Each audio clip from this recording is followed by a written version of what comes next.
Romans 2:22. Thou that sayest a man should not commit adultery, dost thou commit adultery? What is the reason why you got married or you thinking about getting married? Is it because you love that person? They make you feel good. You love everything about them. They bring out the best in you. You're evenly yoked. They can financially support you. They're smart. They're intelligent. If you got married for any of these reasons, this is the reason why the divorce rate is so high in the church. Because people married for the wrong reason. They just married somebody that is replaceable. Today I want to talk about how Christianity has accepted polygamy through divorce. And I myself am a guilty party. I am a polygamist, or I was a polygamist. Not anymore. And we're going to get into that. This study has been something I've been working on looking at for a long time and not understanding. But I've come to understand it over these last 5 years, where I've brought all the scriptures together to understand this situation, as I am in this situation and I didn't even know it. The Bible says my people die from lack of knowledge. Well, today we're going to bring out a study on divorce, on marriage, and we're going to identify polygamy in this, and it's going to be left without a shadow of a doubt what God wants for his people and what the Bible really says. And I'm not going to bring in my own thoughts or my own words. We're just going to let the Bible speak for itself. My own thoughts will only connect one passage that you'll see will say in another spot. This is a beautiful study. Now, I realize that this is a very serious subject, and it's not something to make light of. And the path to healing in divorce for many people, especially if they're in the same boat as me, where they got a divorce and they didn't want a divorce, it can be very hurtful. You can be resentful. There can be a lot of confusion, especially if you were married and in the church and both of you are divorced and now still in the church, and you think, how can that work? But God understands this, and we actually find a history in the Bible that gives the seriousness of this study. And we find this in the story of King David with his son Absalom.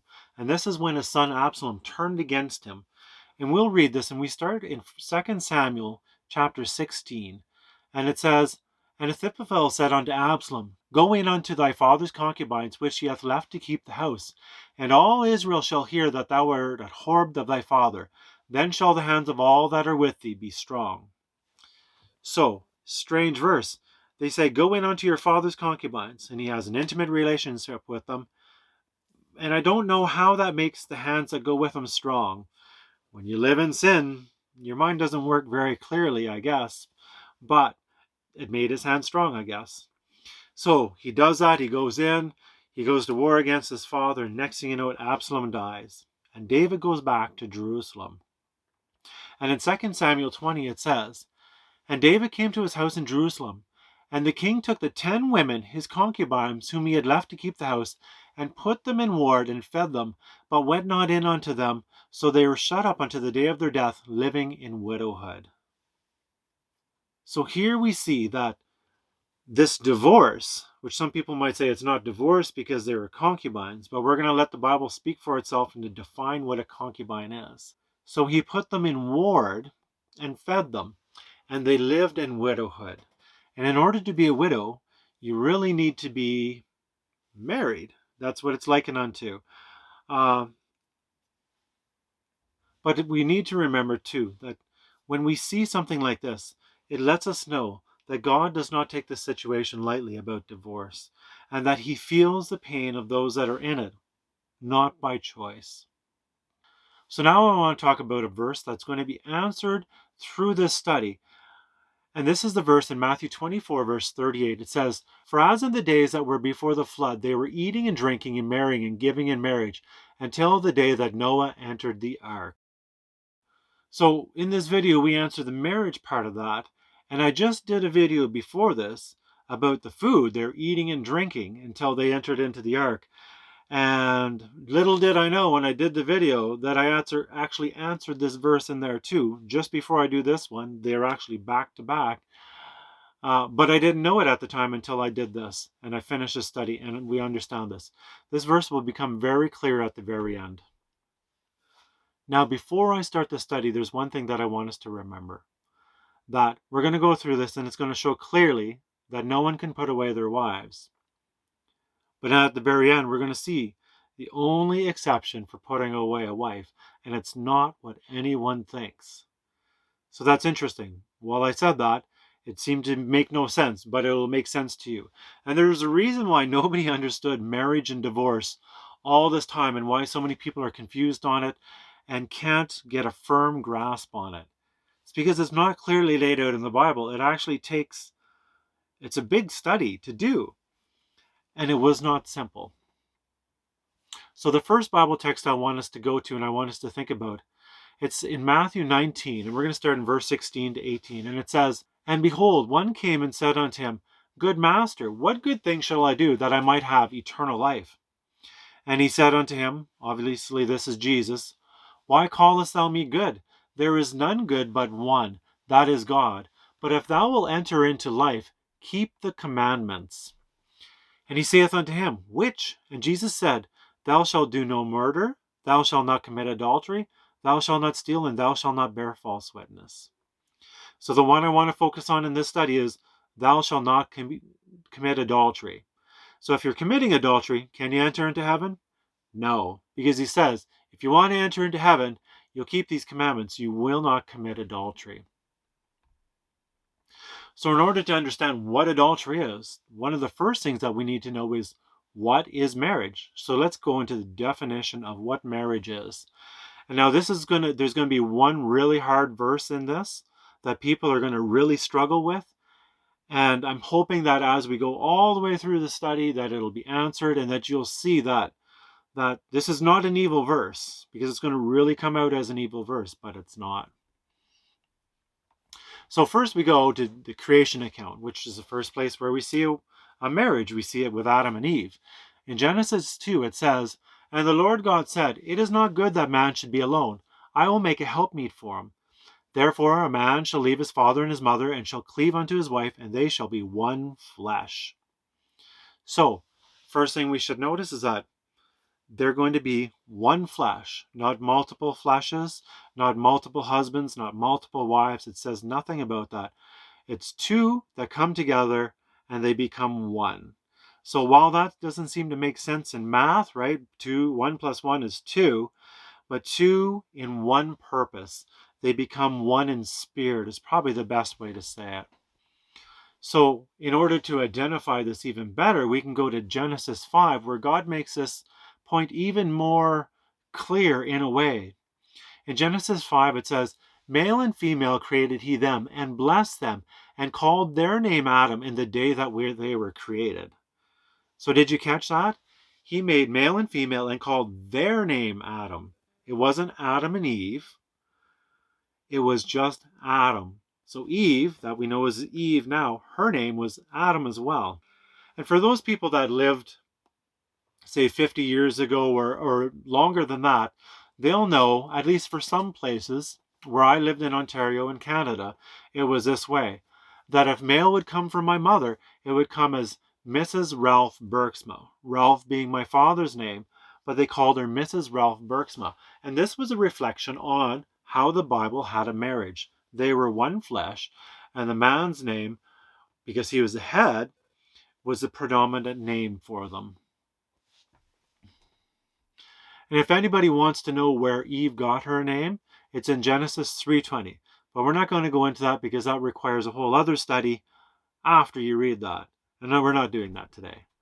So in 1 Corinthians 6, we're going to get more fine detail about this marriage.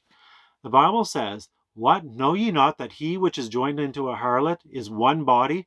For two saith he is one flesh." Wasn't that interesting? We have the apostle here quoting the scripture in Genesis where he says, "For two saith he shall be one flesh." So even if you went in onto a harlot, you become one flesh. Know ye not that you're one flesh even with this harlot?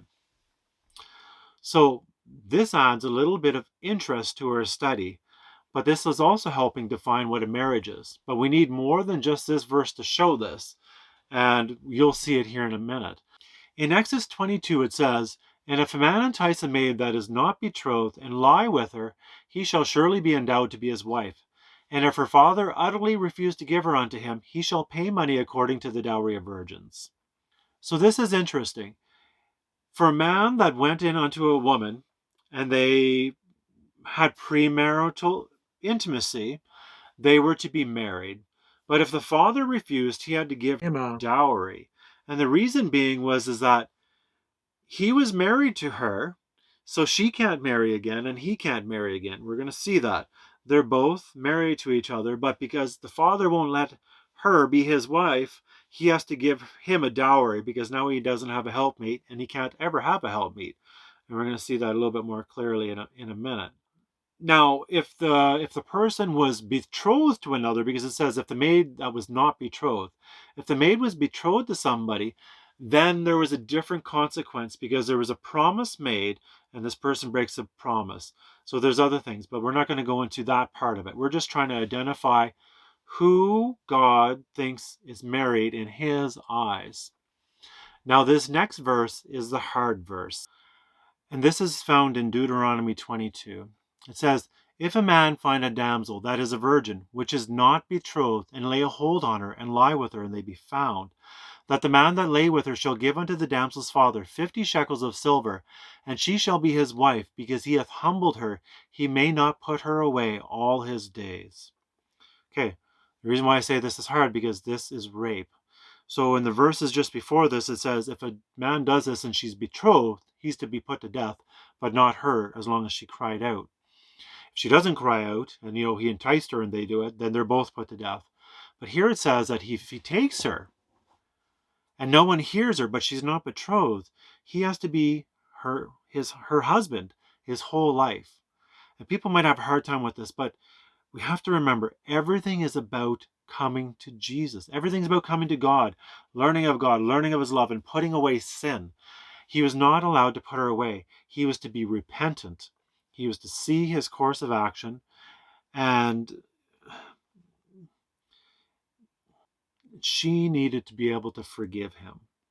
The Bible teaches forgiveness. And this is what people can't understand, is that we need to forgive people. And this is what makes it hard with divorces, because so many people don't want to forgive. Or they want to forgive, but they don't, because there's a lot of hurt, there's a lot of resentment there. But they need to learn to forgive. And that is the key to this whole study, is forgiveness. So here we see that if you go in onto a harlot, you're one flesh. If you go in onto you entice a maid that you're supposed to be married to her, but the father can refuse. But then you stay single your whole life. You'll see that clearer later. And then you see if somebody raped somebody, but they weren't betrothed, they were to stay together forever. Now, praise God for those that come to God and have a wonderful relationship after that. But the sorrow and the misery of those people that will not go to God, what can they do? But the Bible verses that we're going to go into later is going to even explain some of this. That should help people to understand and make this more clear and make this more beautiful. So as we look at this, we can see that when you go in onto somebody, it's a consummation, right? Even in our marriages today, I believe it's still law that you can have a wedding, you can sign all the papers, you can kiss the bride, you can have the dinner, but unless you consummate the marriage, it is not a marriage, and it's not binding, and everything can just be passed away and thrown out, and it doesn't matter. It was not considered a wedding. So the Bible is concluded, and people knew it years ago, but people have forgotten today. Now there's one history here I'm going to talk about later, and it's the history of Hosea, because somebody might have thought in their mind, well, what about Hosea? How does that work? We're going to see this. But now I'm going to get into some of my personal testimony. Now, this will help people to see that I'm speaking from experience. I am the polygamist, and that I'm subject to everything that I talk about too. My situation ends up being a little bit more unique, but even in the end, it might be identical to everyone else's, because some things we just have no control over. And sometimes we burn our bridges and they cannot be repaired.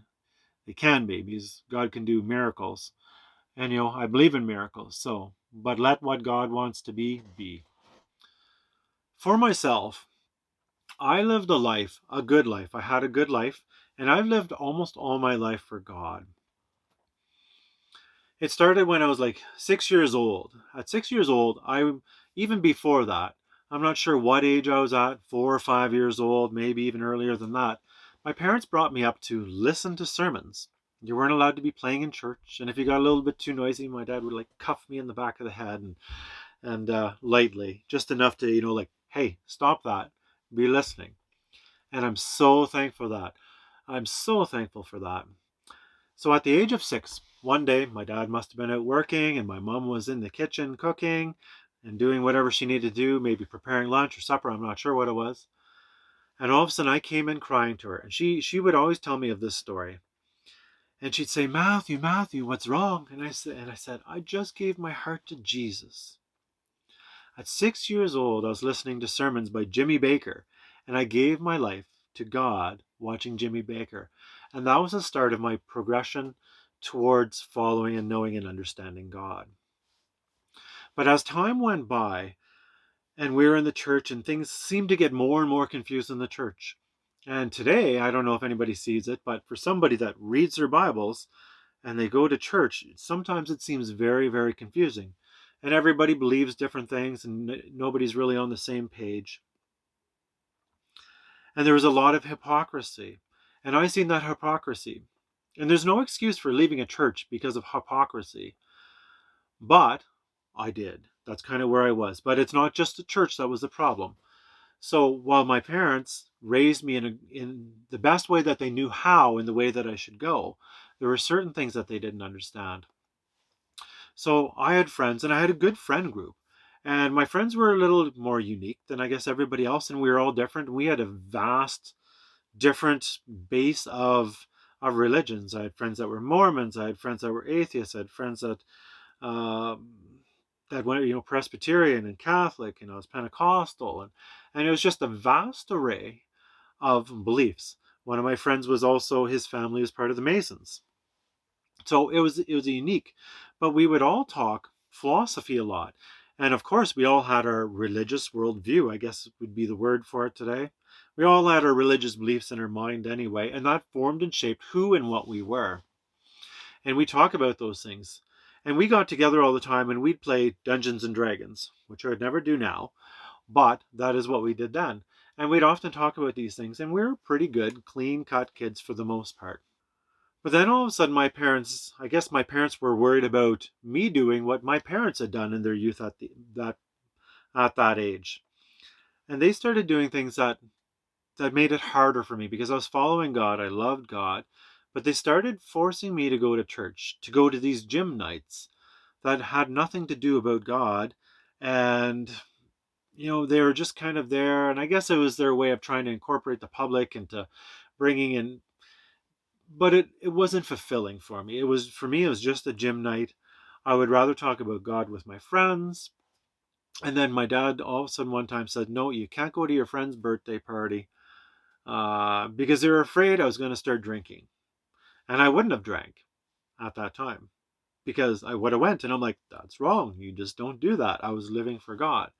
But I was struggling with how some of the people were being treated in the church. There's 2 people in the church that I knew, and they went to school, and they had hard lives, and it really broke my heart. And even in church, I struggled. And then I left the church. I left God. I rebelled against my parents. I believed fully in God. I believed everything about the Bible. I believed the whole Word of God, 100%. But I would not live a hypocrite. And I made my stand. I lived in the world. I did evil, not real evil, some real evil. But I would not bring anything against God. God was just and fair, and I see nothing wrong with the Bible or God. All the problems were with myself and from what I've seen from the people around me. So while doing this, there were things that had come into my life on TV. There were different television shows that all of a sudden started tearing down those walls and barriers that God had made. And if anyone knows the Benny Hinn show, what an evil show that was. Because that started onto something that really brought me down. I'd really not been exposed to pornography a whole lot. Very, very little. I'd probably heard more about it, but that TV show turned it into something that became a reality and became a problem for me later on in my life. And at that time, it was a problem, obviously. So when that happened, all of a sudden I'm living in the world and different things are happening. And I started dating this one girl. Now, this one girl, she was more experienced than I was. And when we got together, next thing you know, one thing led to another. And I was kind of innocent still at that time, but losing my innocency in my mind and the purity of my mind by the things I was now seeing on TV and watching on TV and I caught glimpses of before. As a child, you're like, you're in bed and sometimes you're in different places. You're like, oh, we can turn on TV and nobody knows. And like, what's on this late at night that adults might watch? And hence some of those shows that you should never ever see were there. So these things are now in my mind, and there was a whole different world and realm that I'd never had before. In my mind, as a Christian, whenever I dated somebody, for me, if I was going to date somebody, that was to work towards marriage. There was no other purpose for dating than this is the person I choose and we're going to get married in the end. And I didn't think about ever leaving. It was just like, yes, this is it. Here we go. Let's go. We're just going to take our time and we're going to get married. And that's just how I looked at it. And I still look at it that way. And there's lots of other people that look at it that way. So when I got together with this girl and her being more experienced, one thing led to another. And all of a sudden, we became one flesh. And then she didn't want to date anymore. We still were friends after that. We were friends for quite a while and we had a good relationship. Um, I think because she trusted me, she knew she could count on me. But I think she was looking for more of those bad boy type of people. And that wasn't me. Even though I was rebelling against God, I still had that there was lines that I just wouldn't cross. So now let's take this study and let's get into the divorce. And we'll talk more about my testimony later. So we're going to go into Matthew 19. And this is when the Pharisees came to Jesus. And it says, the Pharisees also came unto him, tempting him, and saying unto him, is it lawful for a man to put away his wife for every cause? And he answered and said unto them, have ye not read that he which made them in the beginning made them male and female, and said, for this cause shall a man leave his father and mother, and shall cleave to his wife, and they twain shall be one flesh? Right? So here we see Jesus is quoting the very beginning again, the first verse that we read in Genesis. Wherefore they are no more twain, but one flesh. What therefore God hath joined together, let not man put asunder. So he's like saying, if man are joined together, let nobody tear them apart. Then say unto him, why did Moses command to give a writing of divorcement to put her away? And he saith unto them, Moses, because the hardness of your heart suffered you to put away your wives, but from the beginning it was not so. And I say unto you, whoever shall put away his wife, except it be for fornication, and shall marry another, committeth adultery. And whosoever marrieth her which is put away doth commit adultery. And his disciples said unto him, in the case of the man be so with his wife, it is not good to marry. But he said unto them, all men cannot receive the saying, save they to whom it is given. And I'm going to repeat that again, because this for sure is going to be the same with this study. Not all men can receive this saying, save they to whom it is given. Who does God give it to? Those that really love and trust him and will walk in all the light that God will give them. So let's look at this verse really closely. It says, and I say unto you, whosoever shall put away his wife, except it be for fornication, and shall marry another, committeth adultery. So if you put away your wife, and there's no adultery, you are an adulterer. That's exactly what this verse says. And then it says, and whosoever marrieth her which is put away doth commit adultery. Okay, so some people might think, well, she's innocent, so she's not committing adultery. But she is committing adultery because if she wasn't committing adultery, then the person that marrying her wouldn't be considered an adulterer. This is something that people just miss because it looks like she's innocent, which she is because there's no adultery, but all of a sudden she becomes an adulterer by what Jesus said. In Matthew 5, verse 31, it says, it hath been said, whoever shall put away his wife, let him give her a writing of divorcement. But I say unto you that whosoever shall put away his wife, saving for the cause of fornication, causeth her to commit adultery, and whosoever shall marry her that is divorced committeth adultery. Okay, so here we see that the two people get a divorce. If the innocent party marries again, they are an adulterer. And if that innocent party marries somebody else, they become an adulterer. So now I want to look at a verse in Matthew 19 that's going to give context to what happens for these adulterers. In Matthew 19, verse 16, it says, "And behold, one came and said unto him, Good master, what good thing shall I do that I might have eternal life? And he said unto him, Why callest thou me good? There is none good but one, that is God. But if thou wilt enter into life, keep the commandments. He saith unto him, Which? And Jesus saith, Thou shalt do no murder. Thou shalt not commit adultery." So Jesus just tells him, if you want to enter into heaven, you will not commit adultery. You won't steal. You won't do those things. But remember the adultery. So all those adulterers, you're not going to heaven unless you repent.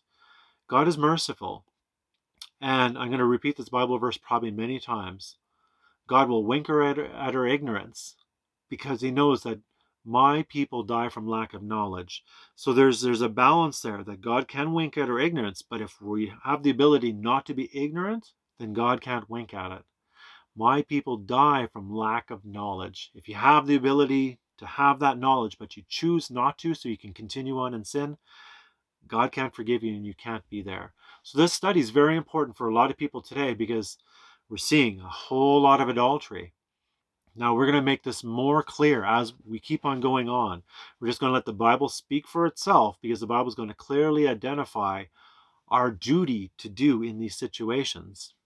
So now while I've said that and I've said all these things, we're going to see a verse in Mark that's going to add more clarification, verify everything I just said, and it's going to put it even more bluntly than blunt can be. In Mark 10 verse 10 it says, "And in the house the disciples asked him again of the same matter." So when you read the passage in Mark, it just went through the whole passage that we just read in Matthew, but it did it in Mark, said it slightly differently, but you know it's the identical passage.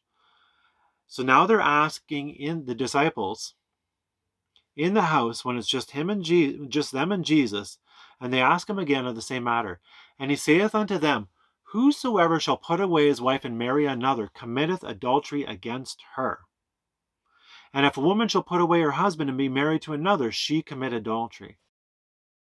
So here the disciples are thinking, they couldn't really believe their ears. And if you remember in the passage with the disciples, they says, if it be so with the man, it is not good to marry. Speaking about the man not marrying. Even in the case of adultery, they're looking at it and saying, if there was adultery and he put away his wife, they understood from what he was saying that it wasn't good. So now they're asking for clarification, trying to understand and get that balance of why is there this law and what is Jesus actually saying? And then Jesus gives this answer that no one, period, can put away their wives for any reason, except for one that we'll see shortly.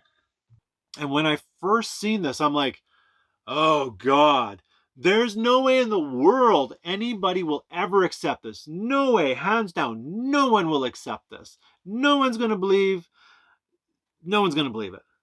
And then God's like, think about this, Matt. I have it in my word they did it then. Why can't my people do it now? I have children that have not bowed the knee to Baal. They will awake, they will see where they are, and they will come and they'll do the right thing, just as it happened in the Bible. It's so amazing. I can hardly believe that'll happen. But I believe it will happen. I believe 100%, but don't ask me how. Okay, so now I want to connect more of my personal testimony. I'm going to take a lot more. I'm doing this in 3 sections. Maybe a possibility of a fourth, but I think just 3 sections. So I already talked about this first person that I became one flesh with. But then we're going to move on because I said in the beginning that I was also a polygamist. So I was with this person and we became one flesh. And we had just read the Bible verse that said that whosoever shall put away his wife, saving for the cause of fornication, causeth her to commit adultery. Okay, so I'm not a her, but this is what happened to me. She put me away, but it wasn't for the cause of adultery that she put me away. And it says that it causes me to become an adulterer. I'm like, how? Itchy nose. I'm like, how can that be? She put me away and she causes me to become an adulterer. Takes us back to that verse. My people die for lack of knowledge. I didn't know the Bible that well. At 6 years old, I turned my heart to God and I was going, but I wasn't thinking about marriage and divorce at that time. I wasn't thinking about any of that. And while I started to go down that dark road, that was a sinful thing. So then you really don't want to dwell on those passages that deal with marriage and divorce and all those things because you're down that dark road. So she caused me to commit adultery because I didn't know what the Bible said about this. So I'm like, I'm going to find somebody else because obviously that didn't work. So there was a couple significant people in my life that I took interest in. There's probably about 7 of them total. That's it. But only 3 that I became intimate with. So we know the first one, and now we're going to talk about the second one. So this new person that I met, I fell madly in love with her. What I didn't realize is that I was one flesh with this first person, and now we're put away from each other. So all of a sudden, I'm feeling this widowhood, not understanding this. We weren't that close, but we were close enough, and we had a good friend relationship that was closer than what most people would ever even dream of. It was such a good relationship, and it was unique because this new person that I met, her mom was a nurse, and I'll never forget that I just started dating her. But then the first person I was with ended up in the hospital, and she had called me and she wanted me to come visit her, and I said, I'll come and visit you. But I said, I can't come during visiting hours. I got to come in the early hours of the morning before I go to work. I'll come and visit you. And so I snuck into the hospital. I knew how to, you just kind of, I won't say how to get into the hospitals. So you can just get into rooms and stuff like that without anybody really noticing. But anyways, I was in the room, I was talking to her. It's probably, I don't know, 5 or 6 o'clock in the morning. Um, and all of a sudden the nurse comes in and he says, excuse me, but visiting hours aren't right now. You'll need to, and then I guess she turned on the light and she's like, Matthew, because I just started dating her daughter. And I'm like, oh, hi. And then I explained the situation. This is the person I used to date, and she's in the hospital. And for the reasons that she was in the hospital, she had no problems with me being there. And she was very encouraging, and it was very, very nice. Just so accepting because, who's it's not too often you're going to have the mother of the person you're dating finding you visiting your ex-girlfriend and thinking that that is fine. But she looked at me and I don't know if she just knew that there was like an honor. Something that has always been very big for me was honor. I needed to be, that's it. This is where I am and this is where I'm going. And I have this honor thing that I'm not going to break. I'm not going to do the wrong thing. So that worked out real fine. So anyways, we'll move on. So I was dating that nurse's daughter, and I'm not sure if we'd become intimate yet or not, but I used to like walking, and we'd go walking. There's this one park that I really like to walk at, and it was dark, and you could, like, some of it would be pitch black, but you could walk, and there was a pathway, and it was just really nice and pretty. And I liked walking at night where you could see the stars and you can kind of talk philosophy because I enjoyed doing that. I did that with my friends. We talk about all the kinds of different things, and then you could bring God into it. Even though I wasn't following God, all these things from the Bible were still in my head and formed and shaped a lot of who I was. So we were walking in the park. We decided to walk, and we sat down in a soccer field. And I remember sitting there, and all of a sudden, it's so unexplainable. It was like somebody took a 50-gallon drum of tepid water and just poured it over my whole body and then like squeegeed me off. It's just like whoop. And all of a sudden the thought came forcibly to me. Someday she'll be your wife. And I just remember I was shocked, and I remember just like looking at her and I was just shocked, and I think I held my composure, and I don't remember anything else about that night. I just remember that, and then the rest of it is just blank. That's it. That's all I remember. I don't remember if I ever talked to her about it or not. I don't think I ever talked to her about it. I don't think I ever told her about that. I was probably thinking, I'm not following God. Was that actually God saying that to me? Or is that what is that? And I didn't really know. So as time went by, we did become one flesh, and then we became engaged and we were going to get married.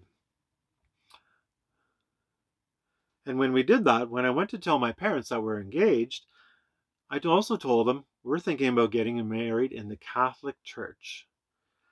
And I did not expect the reaction that I was going to get from my dad at that time. And my dad said, I'm not watching my son get married in any heathen church by some heathen minister. And I thought, whoa. And I have this very bad, I'm still trying to get over it, this bad habit of laughing in uncomfortable situations, which never ever helps anything. And I'm trying to get over it, but it is one of the things that I do. It's this natural response that other people have too. Where in an uncomfortable situation you're in, you have this laugh that you do, which doesn't make things good. So now I got to go tell the person that I'm engaged to about this as well. So, needless to say, I tell her, and I probably have this uncomfortable laugh at that time too, which probably doesn't help anything. But she didn't find it funny, kind of as I kind of found it funny, sort of. And her parents didn't find that so funny. And that started a little division between us. But we loved each other, and we're like, we can move forward through this. And this is really interesting because this happened, oh, this would be like 30 years ago now. It must be at least 30 years ago. It was probably like, maybe not quite 30 years ago, 2000 or 1995. 95? Yeah, it would have been 1995. So, not quite 30 years ago yet.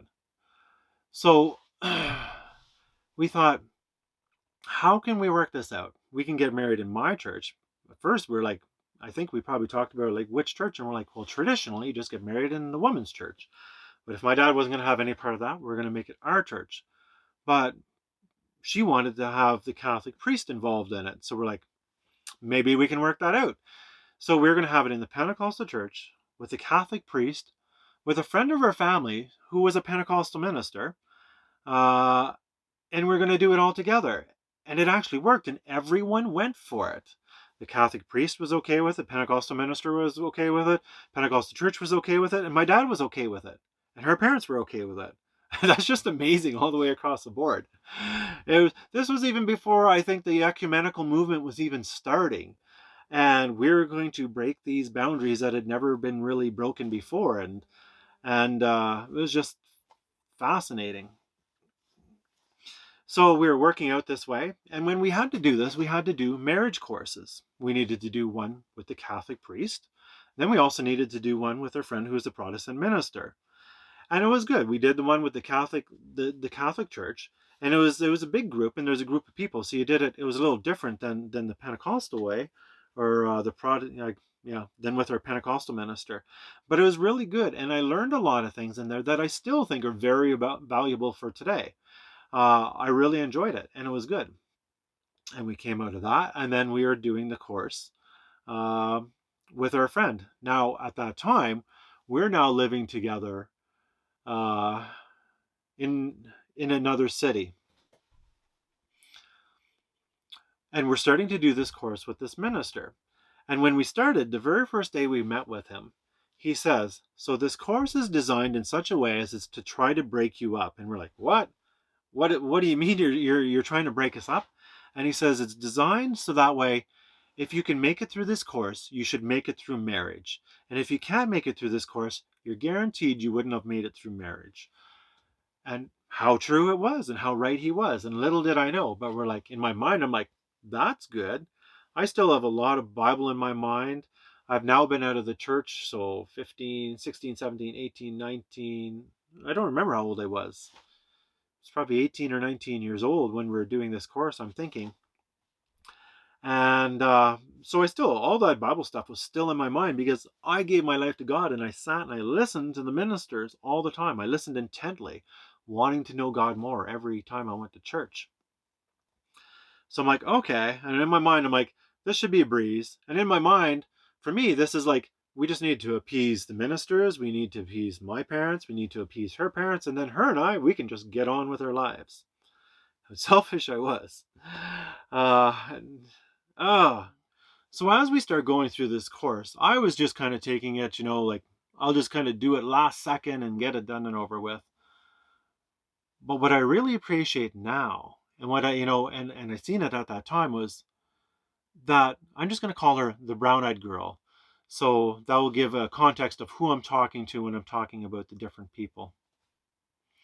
So this brown-eyed girl, she started reading her Bible, and she was taking this course seriously where I wasn't.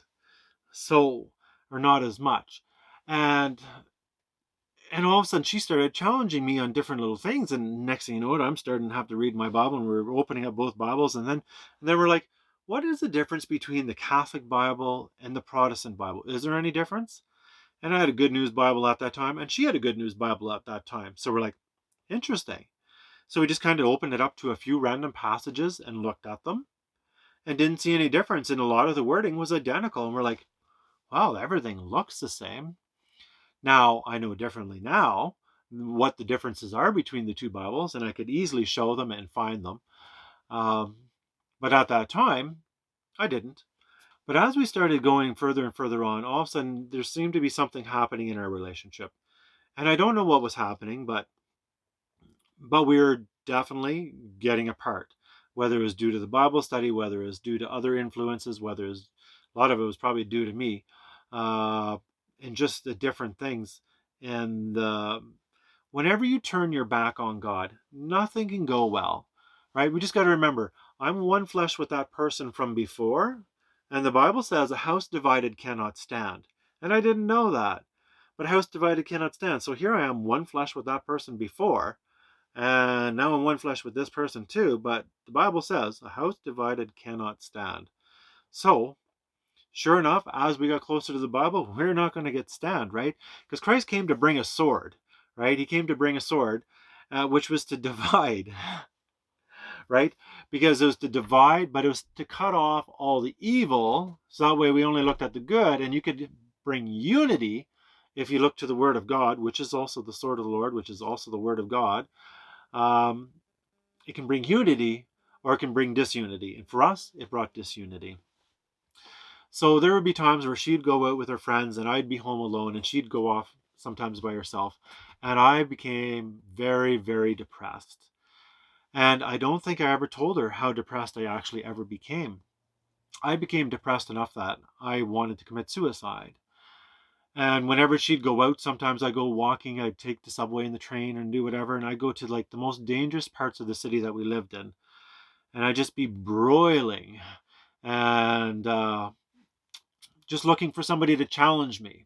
I was angry. I was hurting, and I didn't fully understand why. I didn't know why, because I'm trying to fill not only just the one hole of the person that I was the flesh with before, but the God hole that I was missing. And when I started looking at the Bible, all of a sudden that God hole starts becoming more and more obvious, but I was oblivious to it. There wasn't even a bridge that I wanted to jump off of. And I thought, you know what?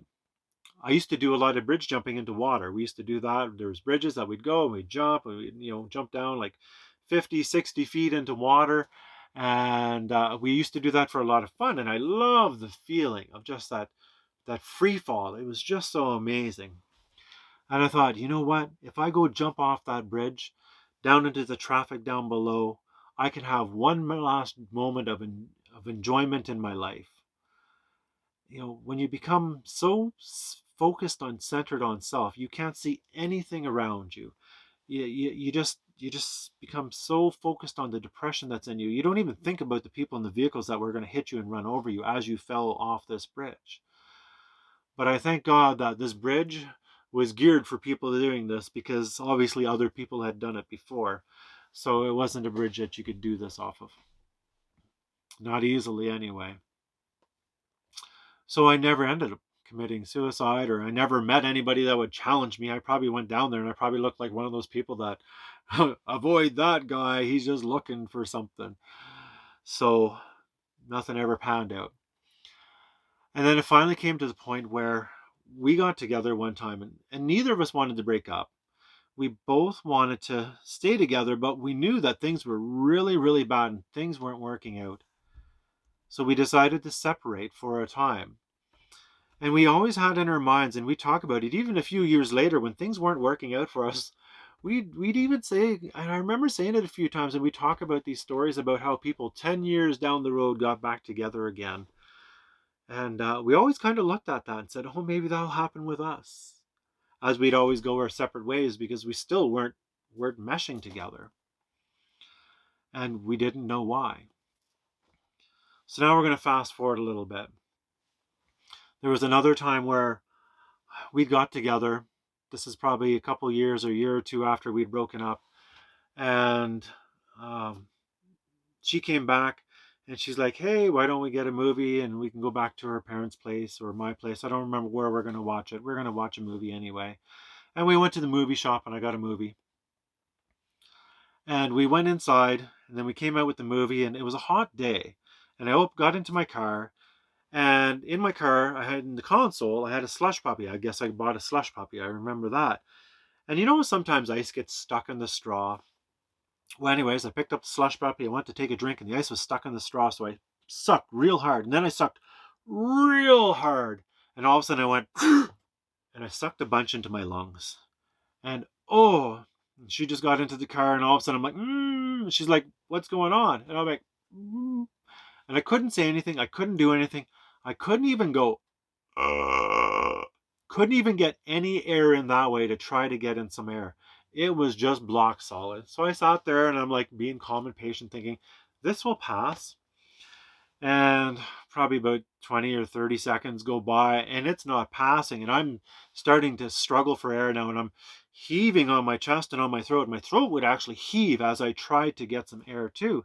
And I'm like, she's like, you okay? And I'm like, nodding yes. I'm not okay, but I'm nodding yes. Don't ask me why, because I don't know why.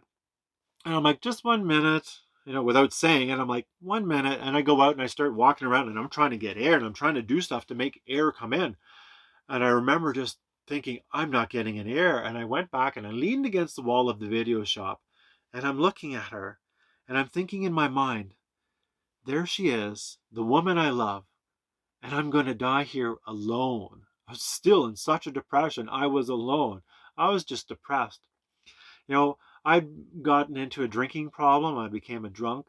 Not a bad drunk, but I was still a drunk. My sister would always say to me, oh, Matt, you may be a drunk, but you're a happy drunk. Little did she know how sorrowful and miserable I was inside. I was not happy whatsoever. So all of a sudden, something distracted me, and out of my side peripheral vision, I see this woman walking by, and then I look at her, and as she looks by, she turns and she faces me with a strange look on her face. I have no idea what I look like, but here I am. I'm on the verge of passing out, and then she walks into the building, and the only thing I could think of is like, now when we see a lot of these people that are like whacked out on drugs, that wasn't something commonly seen in that day, but here I am leaning against the wall of that building, and I think I might have looked a lot like that. And then she went inside, and then shortly after that, I passed out. And when I passed out, I hit a car, and I hit that with my stomach, and it did the Heimlich maneuver on me. And when I all of a sudden kind of came to, I don't think I was there for very long. The brown-eyed girl was beside me, but I just remember there's this little pool of vomit that was there, and there was a French fry stuck in my nose. I don't ever remember buying French fries, but one thing I know for sure is, Matt, you need to learn to chew better. And I still need to learn to chew better. So I woke up and there's this pool of vomit, and I'm like, oh. And I'm like, oh, and I don't remember a whole lot about that day or anything like that, but it didn't draw us any closer together. And that still devastated me even more. She went back to where she was going, and I went back to doing the things I was doing. And so we'd been engaged, and we'd even bought our wedding rings. So there came a point where we said we're going to sell our wedding rings, and we both sold our wedding rings. But she'd given me another ring at one time, and it was this wolf ring. And that was my pride and joy. That was my prized possession. It was my connection to her, that I would have done anything for that ring. There was not going to be like put it this way. I turned her, because I didn't have God, I made her like my God. And that's what I did. She was my idol. She was everything I lived for. So that ring, we sold her wedding bands, and that was okay. But this other ring that she bought me before, I prized and cherished, and it meant the world to me, everything to me. So one day I went to my friend's house, and I was going there, and I don't remember if I was picking them up or if I was coming to visit. But I went there and I had a whole bunch of salt on my windshield, and I got out of my car, and there's a bunch of fresh snow, and I thought I'll just throw the fresh snow on my windshield. It'll all melt, and when I come out, I'll turn on my windshield wipers, and it'll all clean up my window. So I went and I took some snow and I threw it on my windshield, and there's a parking lot because it was not an apartment building. And as I wiped the snow off my hands, all of a sudden my ring was gone. I'm like, where did my ring go? And I'm like, where'd it go? So I'm looking in the snow, I'm looking on my car, I'm looking on the windshield wipers of my car. I checked everywhere. I'm like, and there's a parking lot. I'm like, where could I have lost it? Because I flung it towards the parking lot, not towards the snow. I'm like, it couldn't have landed, but I looked everywhere. I'm like, but there's a storm drain 50 feet away. And I thought, nah, that's impossible. There's no way my ring went that far. I couldn't have skidded across the ice and got all the way over there, but I have no idea where that ring went. I haven't the foggiest clue. But after a time, my friends came out, and then they came out and they were helping me look for the ring. And we looked for quite a while, like a long while. They knew, I think, how much this ring meant to me. And we didn't find it, so I had to go on with my day. And my friend even kept on looking. That was winter. Even in the springtime up till summertime, he'd always go out and look. He would look as long as he lived in that place. It would be in his mind, and he'd be looking for that ring, wondering if he'd ever see it sometime, because none of us could actually believe it actually flung all the way to that storm drain. It just seemed impossible with me just going like that. But it was gone. So anyway, I that put me into a huge depression. And then I don't think it was too long after that, I went to the mall. And at the mall, every once in a while there'd be this kiosk set up where this guy came who made that ring. And I remember seeing a kiosk. I'm like, I'm going to go and look. And sure enough, he had a whole bunch of those wolf rings. And, I'm looking at them and I'm just thinking about her and my heart's just aching. But I'm like, you can't replace the ring she gave you because that is the one she gave you. As much as you could do it, it'd be like a counterfeit. And it would never have any value to you. It'd be worthless. I thought, well, I won't get a ring. But when I was there, I seen something really unique. And it was this knife. And this knife was there. And I'm like, I was looking at it and the handle on it and the colors of it. And it was really nice. And this was a buck knife. It's meant for cleaning deer. So you get a deer and you got to cut the skin off of it. I guess this is it's kind of like a butcher knife. Maybe it's a butcher knife, a buck knife. I don't remember. I don't really know the difference. I don't know knives that well.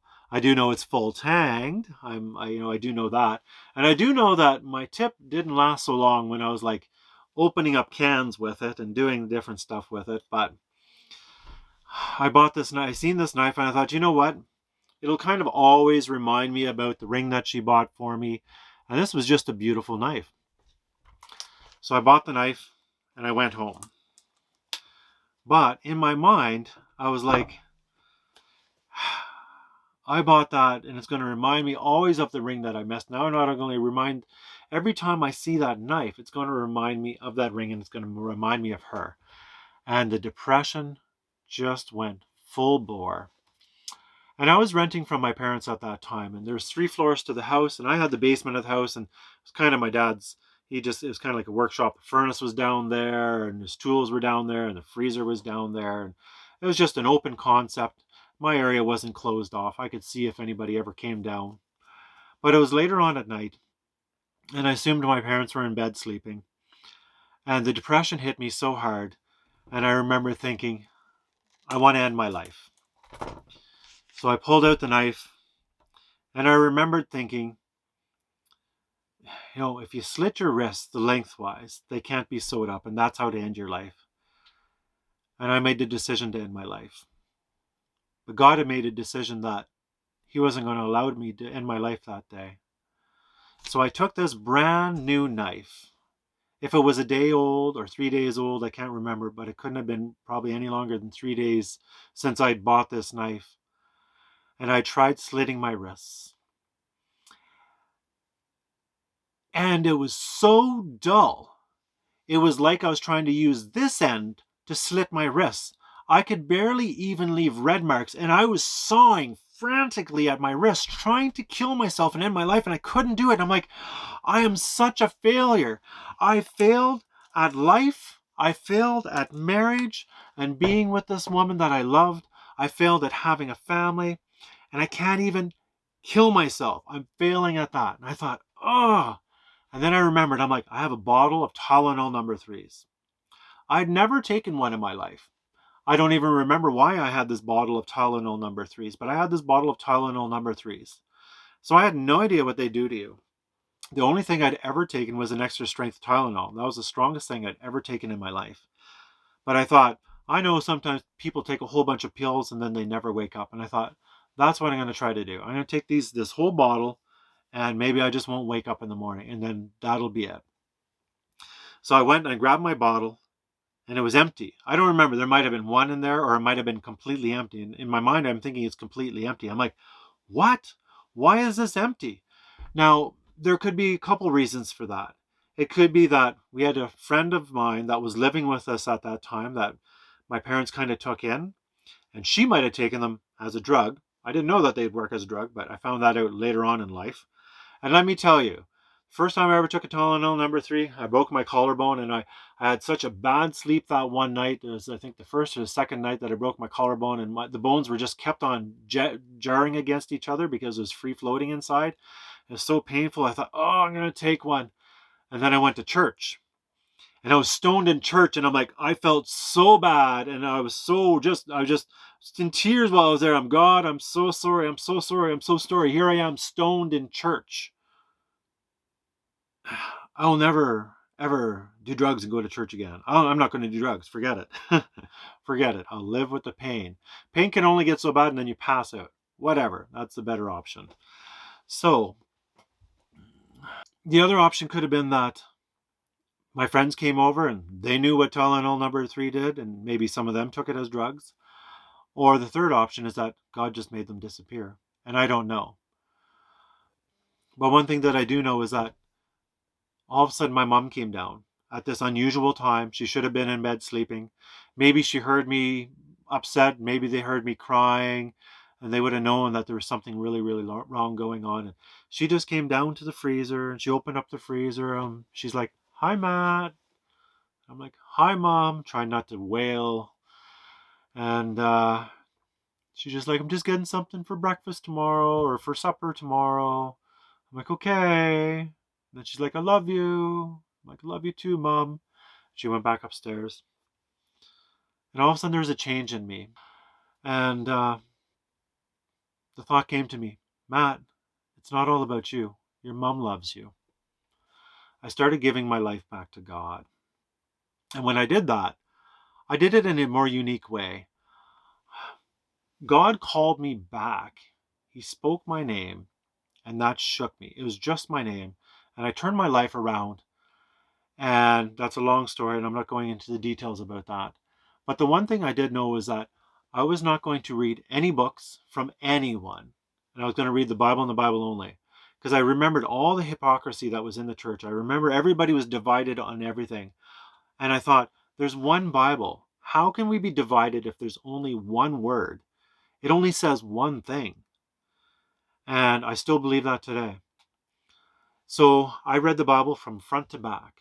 And I probably did that about 3 more times. And then all of a sudden I started dating somebody else. And this is a little bit of time later. And I decided I was going to start dating somebody else. I was working with somebody else. I was in the church. And we got along really, really well together. And our friendship blossomed into a little bit more than a friendship. And all of a sudden we started dating. Now this person was a little bit older than me. And all of a sudden she said something to me that made me think. She said, hey, I'm older than you. And if I were to get menopause early, and if you wanted to have children, we probably need to get married sooner than later in order to be able to, if you wanted to have children. And I thought, whoa. All of a sudden that just sunk in and the reality set in here. And all of a sudden different thoughts started running through my mind. So anyways, I was in harmony with this because I really started liking her. I started loving her and I had a lot of feelings for her. And all of a sudden I thought, okay, I could do this. But when I left that night, I remembered that, years ago, God's like, you're going to marry this one someday. So that brown-eyed girl, I'm going to marry her. So I had that in my mind, and I just remember when I left her place, I drove. I was just 2 blocks away from her place, and then I made a turn onto another road. And as soon as when I was out of sight of her place, I pulled over as quick as I could, and I called the brown-eyed girl. So when I called the brown-eyed girl, we have to remember that I've been wrestling with a bunch of different things. I'm not understanding the Bible and what it talks about with marriage. That first person that I was with was still alive. She ends up passing away later on, but she hadn't passed away yet. And then I was with this other person who I was forced to commit adultery with, which I was not forced to commit adultery with. It was because I die of lack of knowledge. And I would have been that first person's husband, because that's what I was working towards. But I didn't understand things and I moved on. My people die from lack of knowledge. And then things didn't work out with the person that I truly loved and that God said, you're going to marry. So now I'm here going, okay, God, I'm trying to fill this hole of this woman hole in my life. I'm learning of God, and I'm still partially trying to fill this God hole. This God hole is not perfectly filled yet. And that's a whole different study in itself. But there's different things that I'm wrestling with, and I'm not understanding the Bible. But from reading the Bible, I understood different things about marriage and divorce, and these things were kind of playing around in my head. I'm like, I don't understand this. I don't get what's going on. I'm going to call her. So all I can say is that if there were a picture of, if there was a definition in the dictionary of fool, you could probably just put my picture there and you wouldn't need any words. I did some very foolish things, and it's because I didn't understand. I was wanting to do what God wanted me to do. I believed in God, but I didn't understand everything there was, and I just wanted to do what was right for God. And in my mind, I was wrestling. I'm like, is this just my imagination? Was it Satan that led me to believe that in the beginning? What's going on here? So I'm like, you know what? In my mind, I'm calling her. I'm like, if it was Satan that did it, or if it was God if it was God that wanted me to marry her, maybe when I talk to her now, she'll say she wants to marry me. So when I called her, I asked for permission to marry this other woman and to pursue this relationship with her. And I don't know what she thought. I don't know what she was thinking. I can't add any of her thoughts into anything because I don't know what they were. But needless to say, she probably thought it was a little crazy. She probably thought, who knows what she thought? If anybody's watching this, they're probably like, yeah, you're definitely crazy. No doubt, you're definitely crazy. Little did I know all the reasons for all this is going to accumulate here to me this day and age and time right now. So I asked her. I know we had a nice talk. We talked for a while that time. The second I heard her voice on the phone, it was just like the emotions that raced through my body. If she would have said she wanted to marry me, I would have dropped everything in that moment and married her. That's just how it is. That's how it was. That's how it was in my mind. But I didn't understand, and I'm wrestling with life. The life as we all know it. This life of sin, this life of the world, this life that does not work in harmony with God. But now I'm wanting this harmony with God, so I'm like trying to feel this out and wondering how that's going to work. And I don't know where her relationship was with God at that time. How much it had maybe grown from the time when we were first starting to get together, if it had grown or if it had not grown, I don't know. And I don't know where it is today. But I called and I did that. And then she gave me permission to marry her or to continue and pursue this relationship with her. And we did. And then I ended up not staying with this woman. And then I met somebody else. But this person we met like in a friendly way. And she'd been married before. Now, this other person that I was just with, not the brown-eyed girl, she had also been married before too. But there was adultery in her relationship, and she had left because of that. So, because she had done that, I thought it was okay to marry. But this other person, because I was looking at some of these scriptures about marrying because I needed to know whether I could marry her or not. Now, this other person, she'd been married before, but there was no adultery when she divorced. And I would tell her that, you can't marry again. And I'd tell her all these different things. So we didn't get along very well in the beginning. But, she was nice. And, so we kind of hung out a little bit. Next thing you know, we started, liking each other. Next thing you know it, we were engaged to be married. So you might be saying, well, how in the world can you go from you've committed adultery, therefore you cannot marry again because the Bible says so, to all of a sudden marrying her? Well, it all goes back to a sin that was in my life. And that dealt with that pornography issue, where I looked at it this way, that I knew the issues that I struggled with because I'm trying to fill all these holes in my life, right? I'm still trying to fill that God hole. Remember, I'm saying I'm still trying to fill that God hole because it's not completely filled yet. And I struggled with pornography.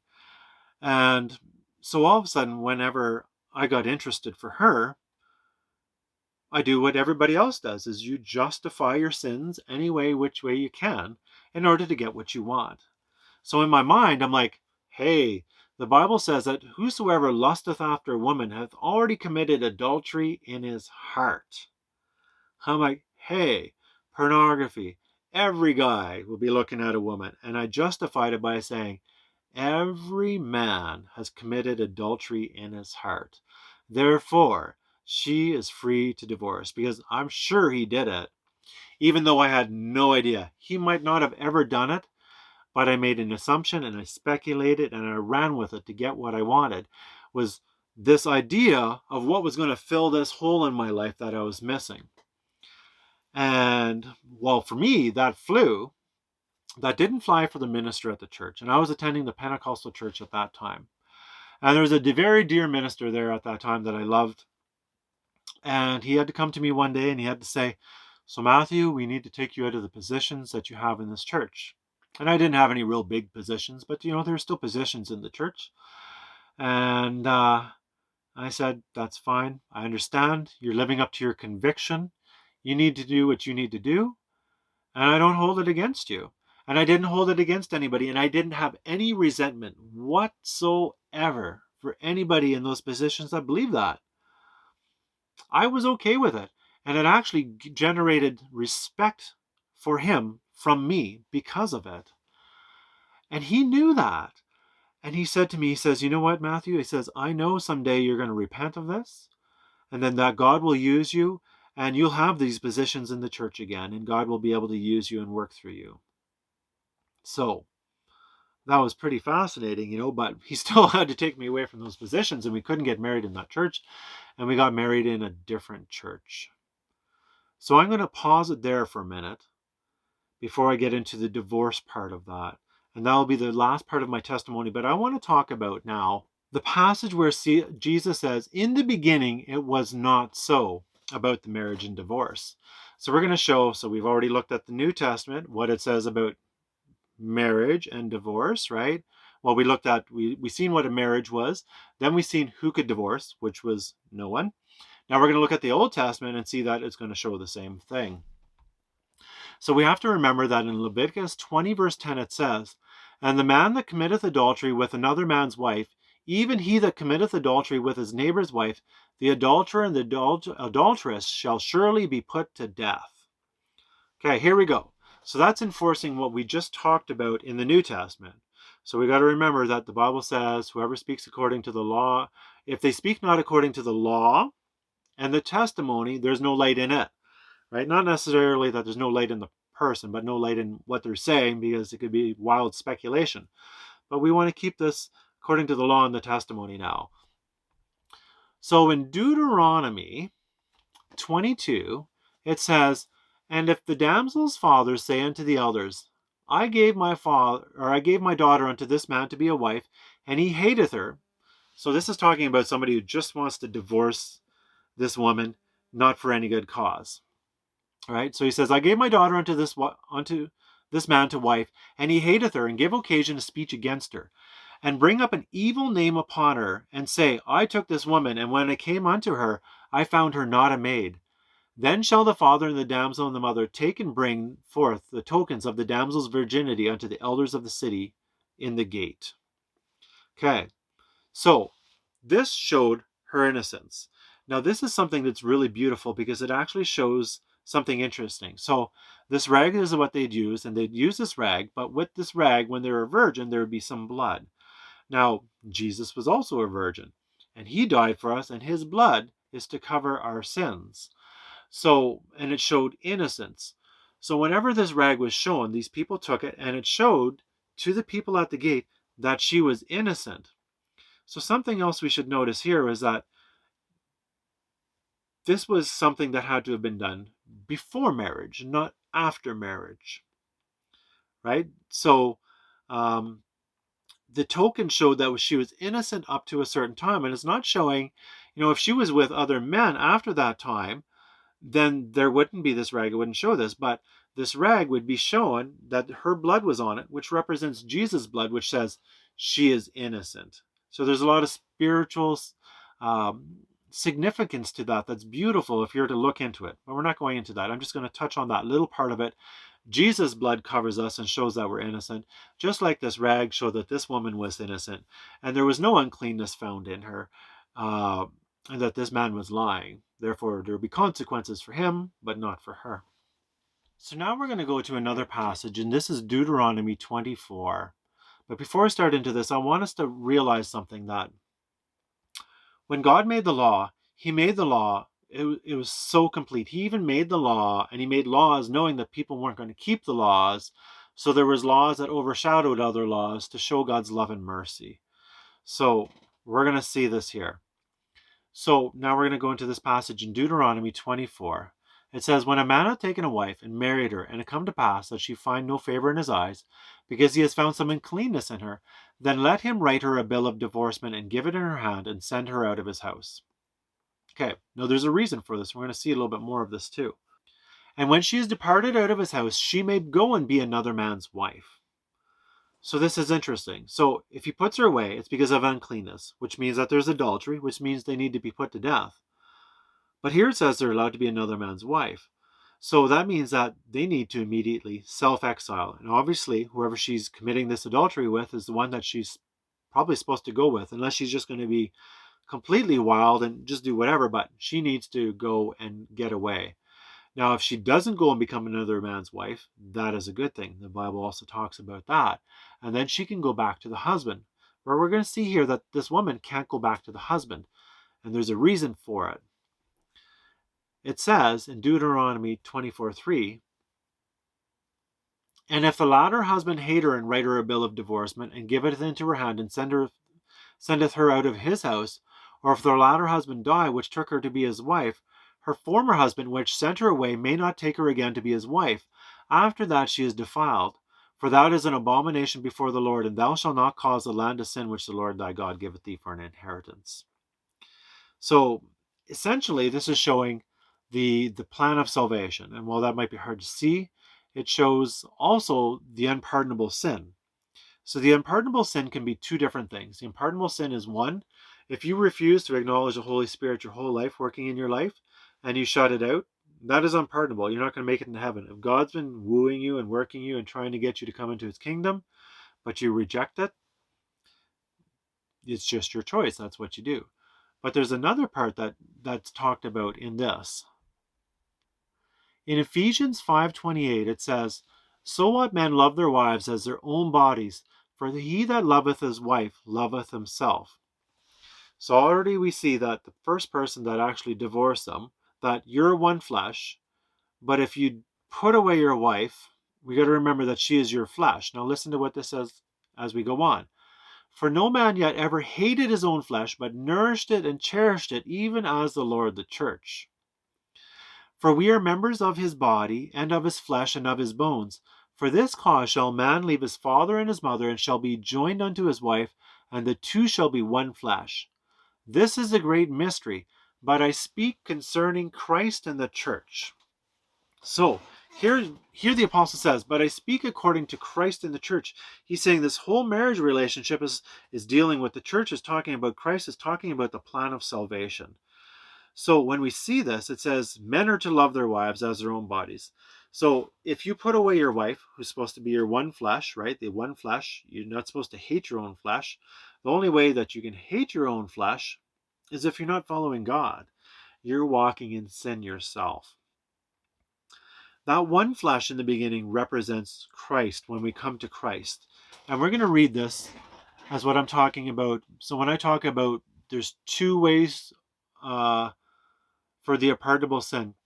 The second way is when Christ in you, the hope of glory, is formed within. So a lot of people don't understand this, but if you read 1 John chapter 3, it's very, very clear. It's blunt, and you can spiritualize away what the verse says, but it says what it says. And if you believe those verses, then this will make sense to you. And if you don't believe those verses, then you don't believe these either. So in Hebrews 6 verse 4, it says, "For it is impossible for those who were once enlightened and have tasted of the heavenly gift and were made partakers of the Holy Ghost, and have tasted the good word of God and the powers of the world to come, if they should fall away, to renew them again unto repentance, seeing as they crucify the Son of God afresh and put him to an open shame." So remember that. I'm going to connect one more verse that's going to say something almost identical to this. In Hebrews 10 verse 26 it says, "For if we sin wilfully after we have received the knowledge of the truth, there remaineth no more sacrifice for sins." So here we see two things that says there's no more sacrifice for sins. When you're married and you become one flesh, you know you're one flesh. It's like Christ in you, the hope of glory. When Christ is in you, you have a mingling of divinity with humanity there, right? You have Christ formed within.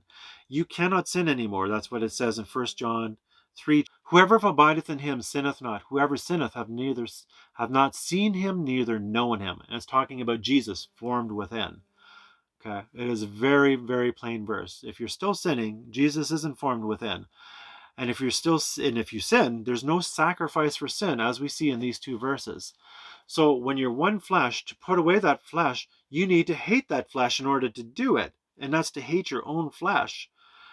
And it's symbolic of what Jesus was going to do. Christ in you, the hope of glory, how it's formed within. And that's what a wedding, or that's what a marriage is representative of the two becoming one. When Jesus is formed within, we become one with Jesus. And we can read that in in John chapter 17, where Jesus says, I'll paraphrase, that they may be one as we are one. And Jesus is talking to the Father, that we might be one with him as he is one with the Father.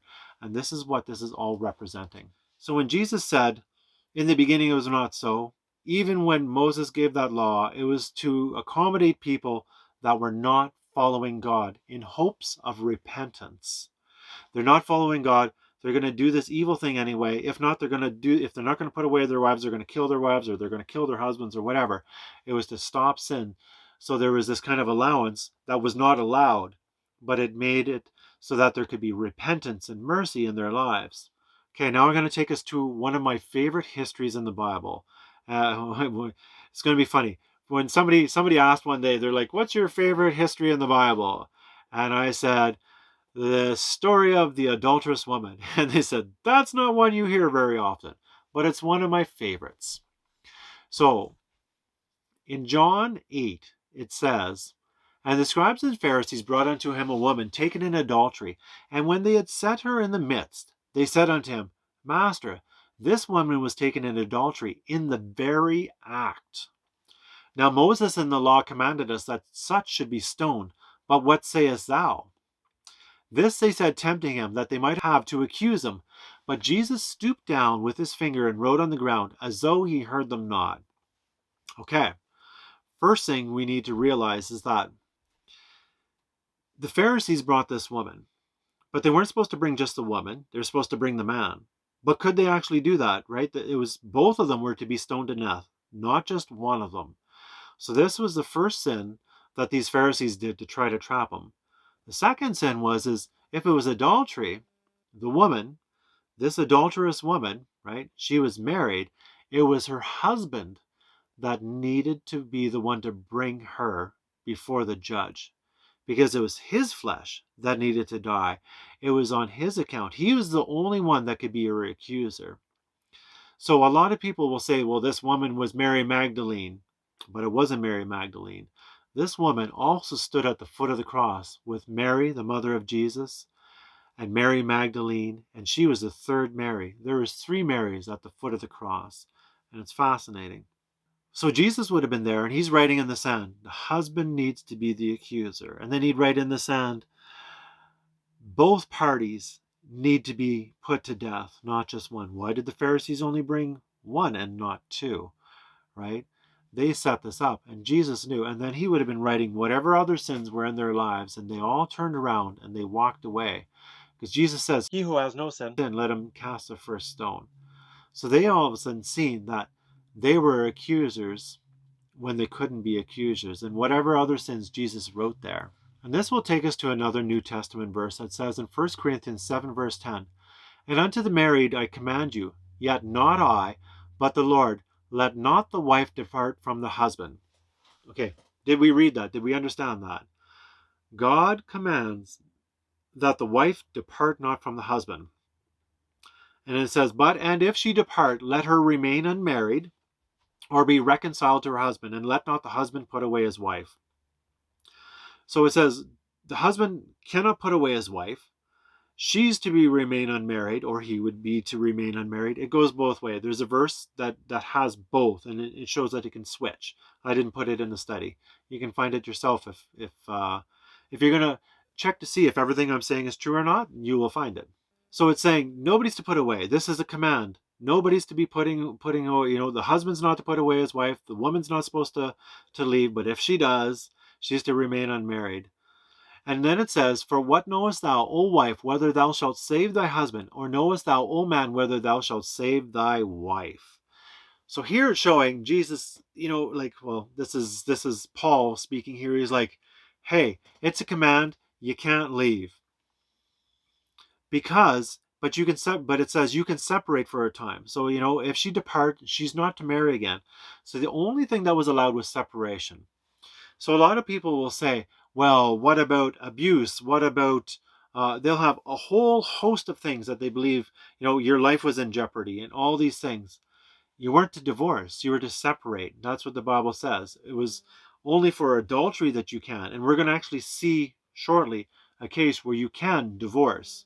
But it's interesting because you're divorcing without really divorcing, which might not make sense, but you'll see soon. So the idea is that you separate. They weren't allowed to marry again. You weren't to marry again.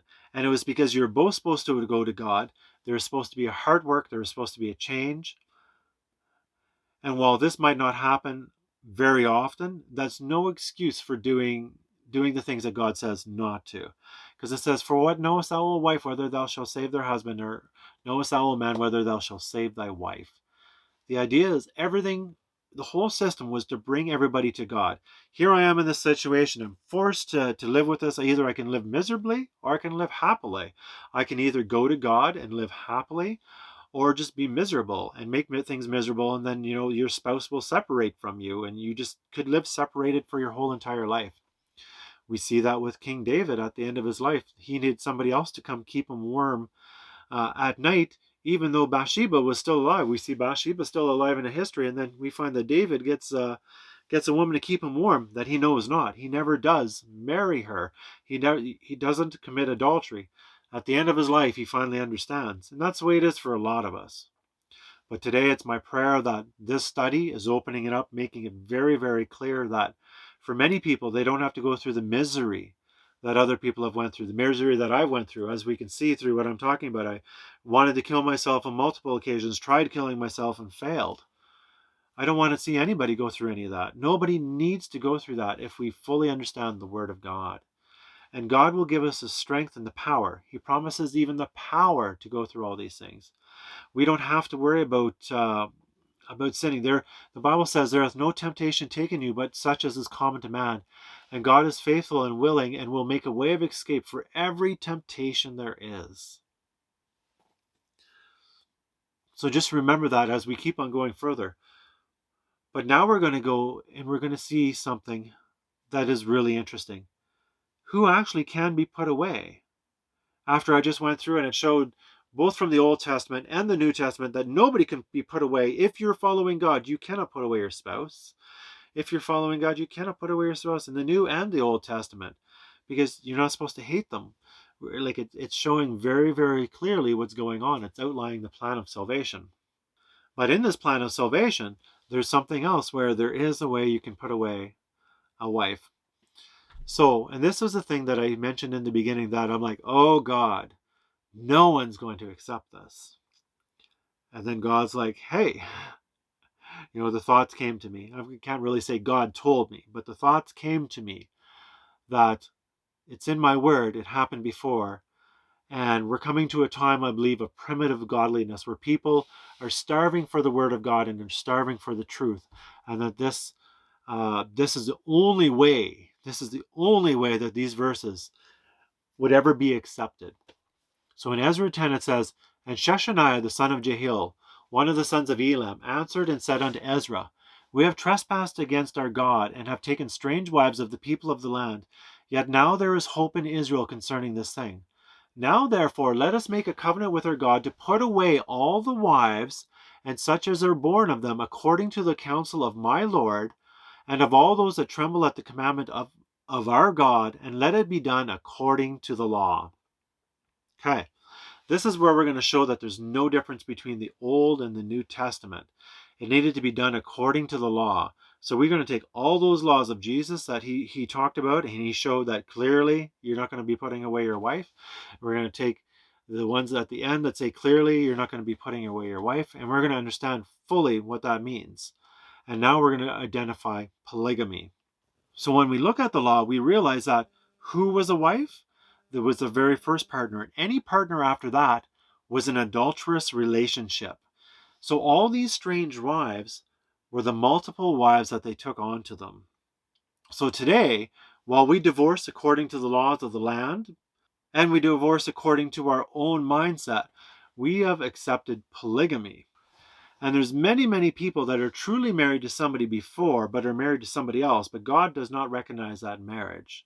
So if you married somebody and then took on a second wife, you had committed adultery.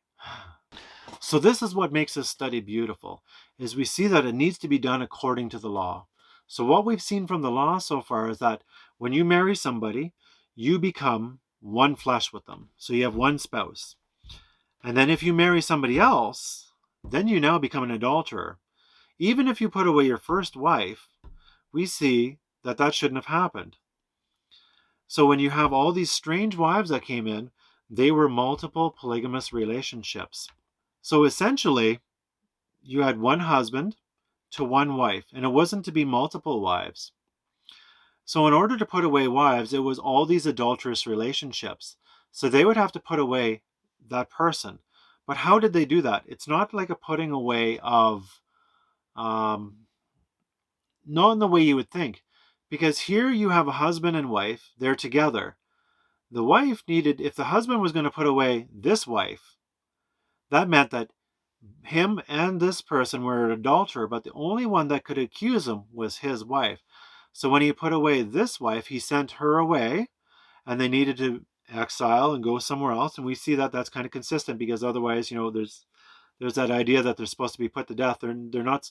They're supposed to send away the wife and the children of that relationship, because a house divided cannot stand. So in order to put away a wife, this is the only occasion where divorce is acceptable, is to put away all the strange wives that you have, because you're technically only married to that first wife. This is probably part of the reason why it talks about in the Bible where if you're a widow, then you're allowed to marry again. But the interesting thing is if you were a widow, you couldn't go back to that first spouse. Okay, so they put away these strange wives, and they're all the multiple relationships that they added onto their first relationship. That is the only way they could have done it according to the law. So can we find a second example of this? We can. With Abraham and Hagar, you had Abraham and Sarah. They're trying to have a child, couldn't have it. And then Sarah gave Hagar to be a wife. So Abraham went in unto Hagar, and he became a husband and wife with Hagar as well. So they became also one flesh. But a house divided cannot stand. So Sarah wasn't so accepting of that, and things didn't work out for her. And it just didn't work out. So when Abraham was told to send Hagar away, was God making him sin in sending her away? No, he was putting away Hagar and going back and doing it according to the law and becoming only one flesh with Sarah again. The house was no longer divided. Even though he still had that interest, they still had that connection over there. He had children whom he loved. He probably still loved Hagar, but he had to be just one flesh with Sarah. Then we had another example which was interesting for me too. Because some people will say, well, in Ezra 10, what had happened is they didn't take Jewish wives, and they had wives from the land of Midian, and they needed to put away those strange flesh. But we find the example with Moses where this wasn't so. And this was interesting because I had this wrong for so long a time. For a bit of time, I had an idea that I thought that Moses, who was married to Zipporah, uh, had put away his wife and then married an Ethiopian woman. And I was thinking, what was this Ethiopian woman? Maybe somebody he'd married first in Egypt, but it wasn't. Ethiopia encompassed Midian at that time. So all of a sudden, you have Moses having his sister and his brother getting very upset with him for being married to a Midianite woman and not being of one of their people. And then God got upset with Aaron and Miriam and punished them. And Miriam had leprosy for 7 days and had to be out of the camp. And God showed, no, hey, this woman, a Midianite, he was one flesh with, Moses was one flesh with, and he was not to put her away and take a woman onto him from one of their tribe. So that puts out the idea that people will say about that. Then we also have the example of Joseph and Mary, where Joseph, he thought to put away Mary privately because he knew the Bible said that if there was adultery, that she needed to be put to death. So if he was going to do it privately, what would he do? He'd give her a bill of divorcement. She would have to go in self-exile with whoever she's going to self-exile with. And that was what I'm assuming he was thinking at that time. It makes sense in line with the study. And then we have the wisest man that ever lived, who also had many, many wives, and he knew the problems that this can create. And it says in Proverbs 6, verse 32, but whosoever committeth adultery with a woman lacketh understanding. He that doeth it destroyeth his own soul. So what people don't realize is that when we're in these relationships and we think we can put away somebody even for adultery, and the only reason why you put them away is because you hate them, but you shouldn't hate them. You should love them, right? If she's your enemy, you're supposed to love your enemy. You know, you can separate, yes, but you're not supposed to divorce. So here Solomon, many, many wives, realizes the problem with all these polygamous relationships. And he realized that you destroy your own soul by doing it. Because a house divided cannot stand. And he didn't stand. He fell, and then he had to turn his life around back to God. So now I'm going to deal with one more history, and that deals with the history of Hosea. So this is a hard history, and this would be the one that people would probably go to say, no, no, no. So in Hosea 1 verse 2 it says, the beginning of the word of the Lord by Hosea. And the Lord said unto Hosea, go take unto thee a wife of whoredoms and children of whoredoms, for the land hath committed great whoredoms, departing from the Lord. So he went and took Gomer the daughter of Dimblamli. Okay, so here we see he takes a wife of whoredoms. How is he able to take a wife of whoredoms? When did she become a wife of whoredoms? Now I'm going to speculate, but I believe that this is probably a sanctified speculation, because God's not going to command him to do something that goes against the law. When did she become a whore? Was he married to her before? Was he married and they separated? He might not have put her away. She could still go back to him. So she goes and she has children with a whole bunch of other different men that never claim the responsibility, never take her to be married. They never do that official thing, even though they become one flesh. He was still her husband. It's the only way that I can reason this to understand how God could have him do something like that, because otherwise it makes no sense. In Isaiah 50 verse 1, it gives us a little bit more insight onto this, where it says, thus saith the Lord, where is the bill of your mother's divorcement? Whom have I put away? Where God's saying in this verse, he's like, did I divorce you? Did I put you away? Where's this bill of divorcement? Come show it to me. You're still married to me. You're going off and you're whoring around and you're doing all these things, but I'm your husband. I haven't put you away. right? So that's what I believe that's happening here with Hosea. And you get a little bit more an idea of it when you read Hosea 2, verse 2. It says, plead with your mother, plead, for she is not my wife, neither am I her husband. Let her therefore put away her whoredoms out of her sight, and her adulteries from between her breasts. It's saying, plead for your mother, right? Because all these children were of whoredoms. Plead for your mother because she was not his wife to produce them as children, because she had separated herself. She was one flesh with many other people. She had not acknowledged that she was the husband of him anymore. She is not my wife is so out of harmony with me. And that's what I'm believing. And there's a couple more verses that we're going to bring this in a little closer. It says in verse 5, for their mother hath played the harlot, she had conceived them and hath done shamefully. For she said, I will go after my lovers that give me my bread and water and my wool and my flax and my oil and my drink. And then in verse 7 it says, and she shall follow after her lovers, but she shall not overtake them. She shall seek them, but not find them. She shall say, I will go and return to my first husband, for then it was better with me than now. So here she's saying, I was with a husband in the beginning, and then she's like, I'm going after other lovers, and she's seeking them and seeking them and seeking them, but nobody ever marries her. And she's like, I'm going back to my first husband because it was better than I am now. And then we go to Hosea chapter 3, and it says, then said the Lord unto me, go yet, love a woman. Now this is like expanding and enlarging what had just happened. It says, go yet, love a woman, beloved of her friend, yet an adulteress, according to the love of the Lord towards the children of Israel, who look to other gods and love flagons of wine. So I bought her to me for 15 pieces of silver, and for an omer of barley, and a half omer of barley. And I said unto her, thou shalt abide for me for many days, and thou shalt not play the harlot, and thou shalt not be for another man. So will I also be for thee. So God's saying here, go out and get this woman who is an adulteress. So all of a sudden it's saying she's an adulteress. It's a little bit more. Why was she committing adultery? So back then, I'm assuming like today, they probably had what we call pimps today. She might have been working for somebody. He had to go buy this adulteress from somebody. You just can't go and buy somebody else's wife. That's not biblical.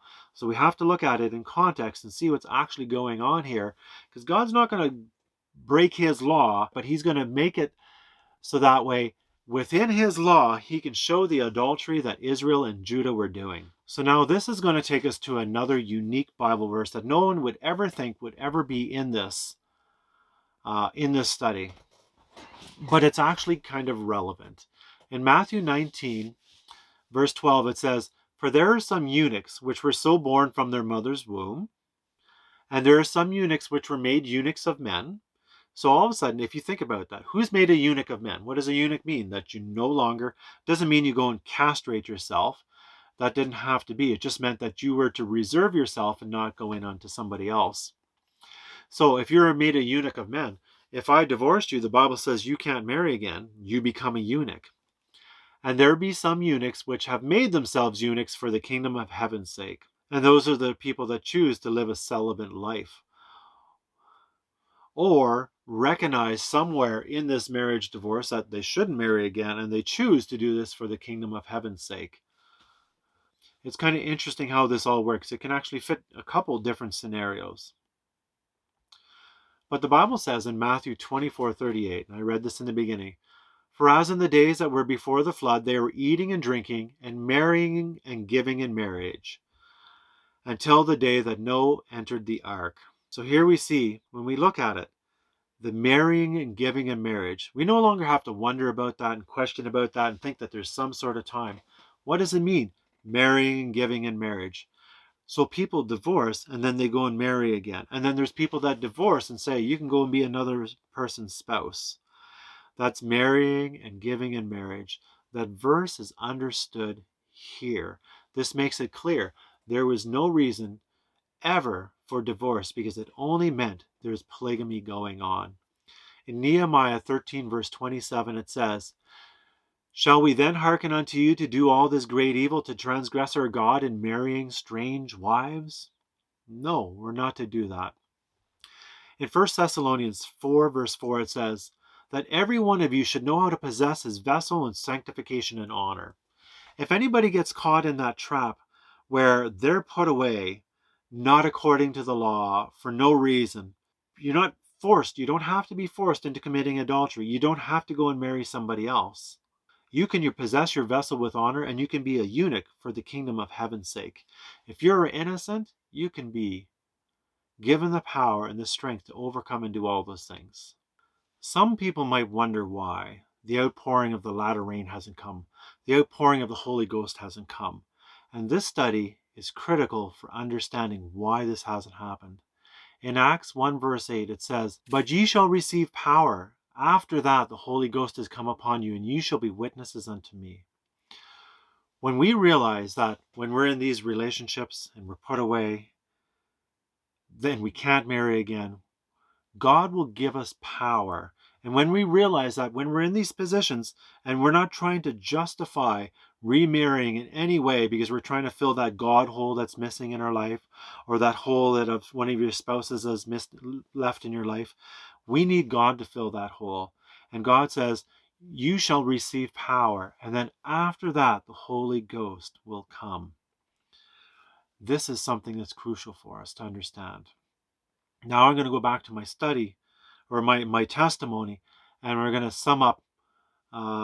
You're just going to see, because I've been talking about how God told me in the beginning that I was to marry this woman, and I believe it was God and that it wasn't Satan.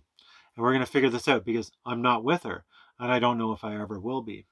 So that very first person that I was with, I was not her husband. She had been with other people. She was married to somebody else. I was a harlot. I was an adulterer. I was adding on to her polygamy at that time. She was a very dear soul. She was very sweet. Let God be the judge of her at the end of time. Her life, she had an interesting life, and I don't know what will be of her. But we had a good friendship, and she was a good person at heart. And God weighs everything. We're always all judged according to our works. It's not like everybody burns in hell forever and ever and ever. That it's not something the Bible teaches. And if we realize that, then we realize that these people that are in our lives that might not enter heaven, while it might not be good, sometimes it might not be as bad as we think. So while I wasn't her true husband, because she was with somebody else, and she had put me away, and then I went in and I became one with somebody else. But interestingly enough, with that first person that I was with, something else happened. So if she had been with somebody and say that person died, and all along the way, I could technically still be her husband if all of a sudden everybody just kind of died along the way and I was the only one left. But what had happened was, in after I married this last person, which I have children with, she had passed away, and that left me free to marry another. Although now I know that you shouldn't have been, and that's still causing to commit adultery. So I hope this is not so confusing for people. I'm hoping it's clear after everything we went through. You might have to go through the Bible verses yourself and just write them all down and look at them, and you'll see. Adultery is death. What's all adultery? So now I get into the now I'm gonna get into more details about the person that I did marry, who I have children with, who I care about, and I still care about my children. They mean a lot to me. So we're going along, and a house divided cannot stand. And yes, well, some can stand, and some people can have these relationships and stuff like that. Uh, it works if you don't look at the Bible. If you just ignore those parts in the Bible, it can kind of work for you. But if you're looking at the Bible and you're seeing what the Bible's saying, your house divided, it can't work because you just know what God says. So we're going along. Our house is divided. We had married. She had been. It was adultery because she had been married before. It's all adultery anyway because it was just divorce. But she'd been married before. She divorced, and there was no adultery. I married her for reasons that I justified. And then things were getting really bad in our relationship. And we were married for a span of time. It wasn't like it was a short relationship. We have 3 children. And we'd wrestle on and off through our marriage. But then things got really, really bad. And they got so bad that all of a sudden I did something And I'm going to do a video about this later on, dealing with pornography. During the beginning of our marriage, I was still hooked on pornography, and nobody knew. I kept it well hidden. I really, really struggled with that, but I kept it real hidden. But along the way in our marriage, all of a sudden, God took hold of my heart and I changed. And I didn't struggle with pornography anymore. And that helped our marriage, and our marriage got much better when that time came. But all of a sudden, we're coming down to a time, and now I'm struggling a little bit more. And while God helped me at that time, I truly repented of it. All of a sudden, things were going bad. Now, there's one Bible verse that I want to bring in. It's in Proverbs 24:16. It says, "For a just man falleth 7 times and riseth up again." So for all those people that are struggling, getting to know God, wanting to do His will, but are still struggling and are uh, having trouble overcoming sin, God puts a number on it. If you're going past that 7th time, you definitely can know you're not repentant of that sin. You love that sin and you're not wanting to give it up. The Bible kind of makes that clear. As hard as that might be to hear, hopefully you don't just close your ears to this whole study. God puts a number on it. A just man. When you're justified, when you come to God, you are justified. You're still living in sin. You're putting away sin, putting away sin. But the Bible lets us know that there are some things that are not as easy as other things. You need that constant living connection. And you can do what I did before, where I was following God and I justified the sin. And I'll explain that in the pornography video later, how you can justify it. But 7 years after we're married, I think it was 7 years. 7 years? No, maybe it was longer than that. Oh, it's longer than that. So I'd been good for 7 years. So we were married, then I was good for like 7 years. So we must have been married for 2 or 3 years while I was still hooked on it. And then I got over it. And but all of a sudden, things were really, really bad, really, really bad. And I got hooked on that pornography again for a week. And then after that week, I confessed it. So, but our relationship was very, very bad. And lo and behold, what do I find myself happening? The very thing that I used to justify marrying her in the beginning was the very thing, and I didn't realize this until actually just within the last week, because she said it twice, but it never sunk in. It was the very thing that she used to justify divorcing me in the end. Sin will turn around and bite you. The very sin that you commit will come and get you. God says that a man that killeth with the sword will die by the sword. It was not a divorce that I wanted to have happen. I didn't want to be divorced. It was just, but it happened. I had no choice in the matter. And as repentant as I was, it was not accepted. And that's just how it is. So then I'm struggling with this and I'm wrestling with this. And I'm like, okay, God, here I am. Not fully understanding about that part of it, but I'm like, things are going through. It all of a sudden is starting to become official. There's paperwork, the divorce work's going through. I didn't want any part of it, but it is what it is. And then I started thinking, okay, God, now I'm divorced. I'm like, what's going on? And I started thinking about the brown-eyed girl again. And I'm wrestling because in my mind, and even through my marriage, I would remember this sometimes. I would think about her. But I was 100% faithful to my wife. While I thought about her, it's because I'm one flesh with her. I care about her. I'd love to know where she is, what she's doing, and I'd like to be friends with her. And for me, I always thought, if you dated somebody, you needed to be friends afterwards. How could you be anything but? If you turned your back on them, where's Christ in that? There's no Christ in that. That's just this very ungodly thing to do. So for me, I'm just like friends. But obviously, when I ask funny questions and do funny things and I'm all messed up, because we're all messed up. Aren't we not all messed up? I think we're all messed up. And God's trying to fix up this messed upness. Here at the end of time, God's children won't be messed up anymore. So as I'm wrestling and I'm weighing these things, the plot thickens and gets even worse and deepens, and fool can be shown. I'm reading and I'm starting to understand about divorce, and I'm looking at the Bible going, what? Because I'm put away, I'm becoming like an adulterer. How does that work even though I'm innocent? What does this mean? Because I never thought about what I did, thinking, if you did this in your mind, but I was really repentant of it.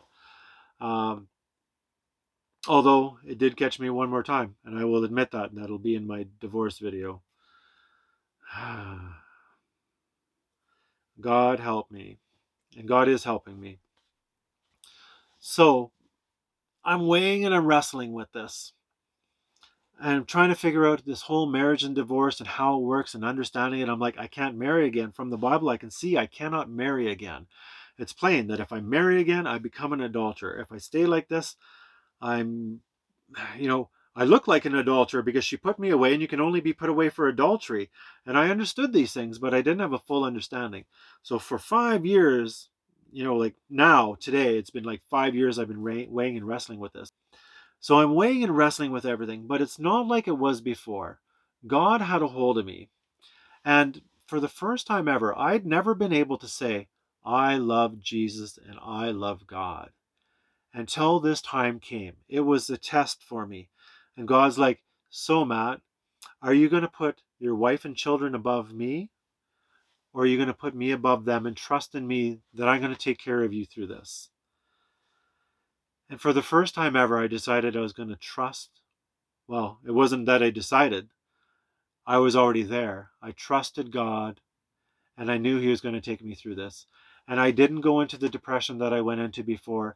It was not the same. My life was changed. I would say I was converted and knew I was converted.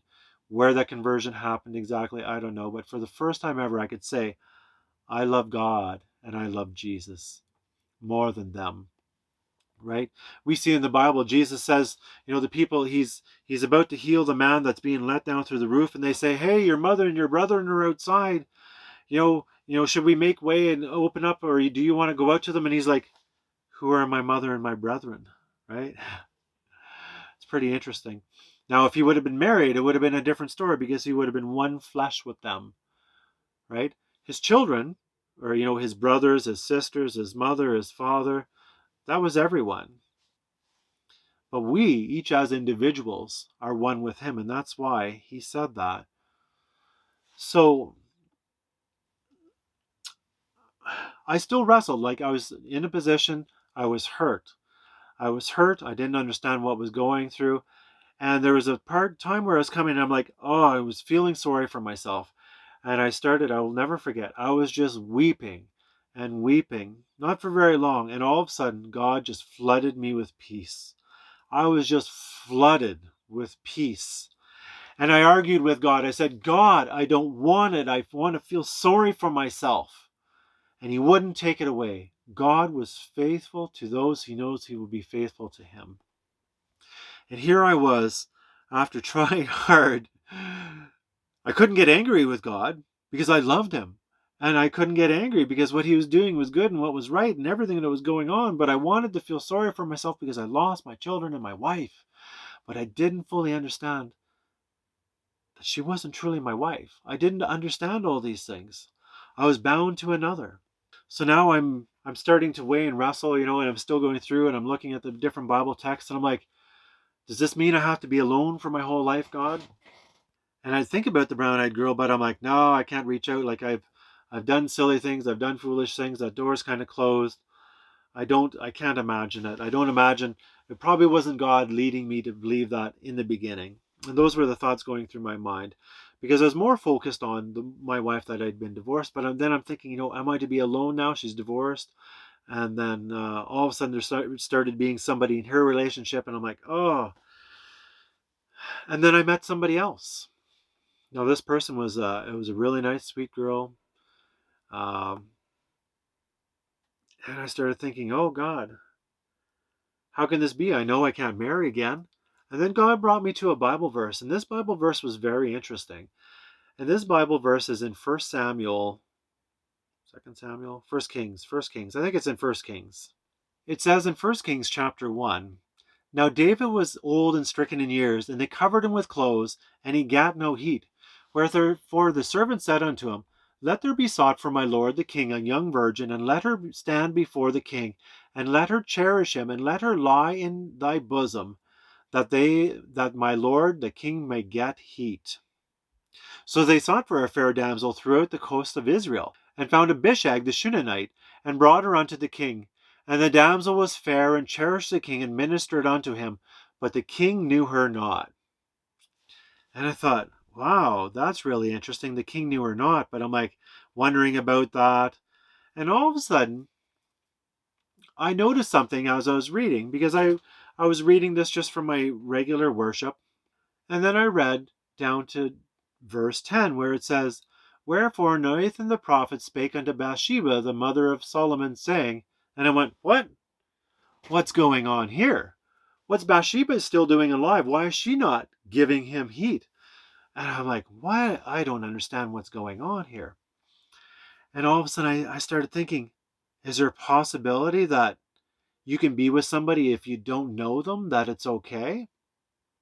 Because here you see that Bathsheba's still alive. I'm like, well, David must have separated from her. There must be a separation, or they're divorced, or I'm not exactly sure what happened. I'm assuming a separation but I don't know. And I thought, is there a possibility that I can meet somebody that we don't need to know each other, and we can be like together, and we can have that companionship, and we can get heat together? And there was another Bible verse that really strengthened me through a lot of my marriage. So I was married for 13 years. I think it was 13. Maybe it was 11 years. Oh, I don't know. It's like her anniversary. I'd always get the day mixed up, and her birthday. I knew within 2 days, but for some reason the numbers just never stuck. I feel so bad about I always felt really bad about that. I was such a bad husband. Uh, I was a pretty good husband, I believe. But for some things, I was your typical man. But anyways, but there was a Bible verse, and this always strengthened and encouraged me when I was with my wife that I had the children with. And that was in I think it's Job 31 verse 1 maybe, where Job says, I made a covenant with my eyes. Why then would I look upon a maid? So with her, I was 100% faithful. I'm like, I made a covenant with my eyes. I did what we did. I know our marriage is a struggle, but why would I look at anybody else? Why would I ever think about anybody else? It didn't make sense. So some of you might say, well, you had that pornography issue. How does that work? Watch my pornography video and I'll explain that. I was 100% faithful to her, even though those things happened. So if I could be that strong and not think about anybody else, and I could hold myself where I didn't need to have that intimacy for periods of time. And now I just went through this whole relationship. I see this thing with David, and I was feeling so hurt from having my children kind of like ripped away from me, and my whole life was just torn apart. Everything that I'd lived for before seemed to be gone, but I wasn't living for that anymore. Now I'm living for God, so there was a change. And I thought, well, maybe this person could be somebody that I could be with. But then that thought came back to me about the brown-eyed girl. Let me tell you, that description of fool in the dictionary that you see that just has my picture.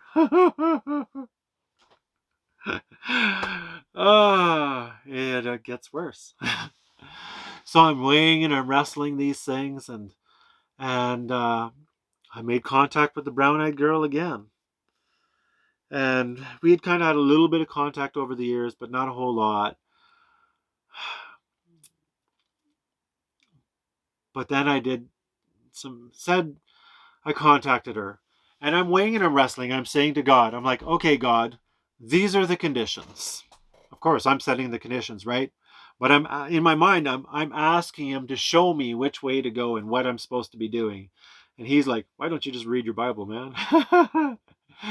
You'll understand what's going on if you get a little deeper into it. But I didn't do that.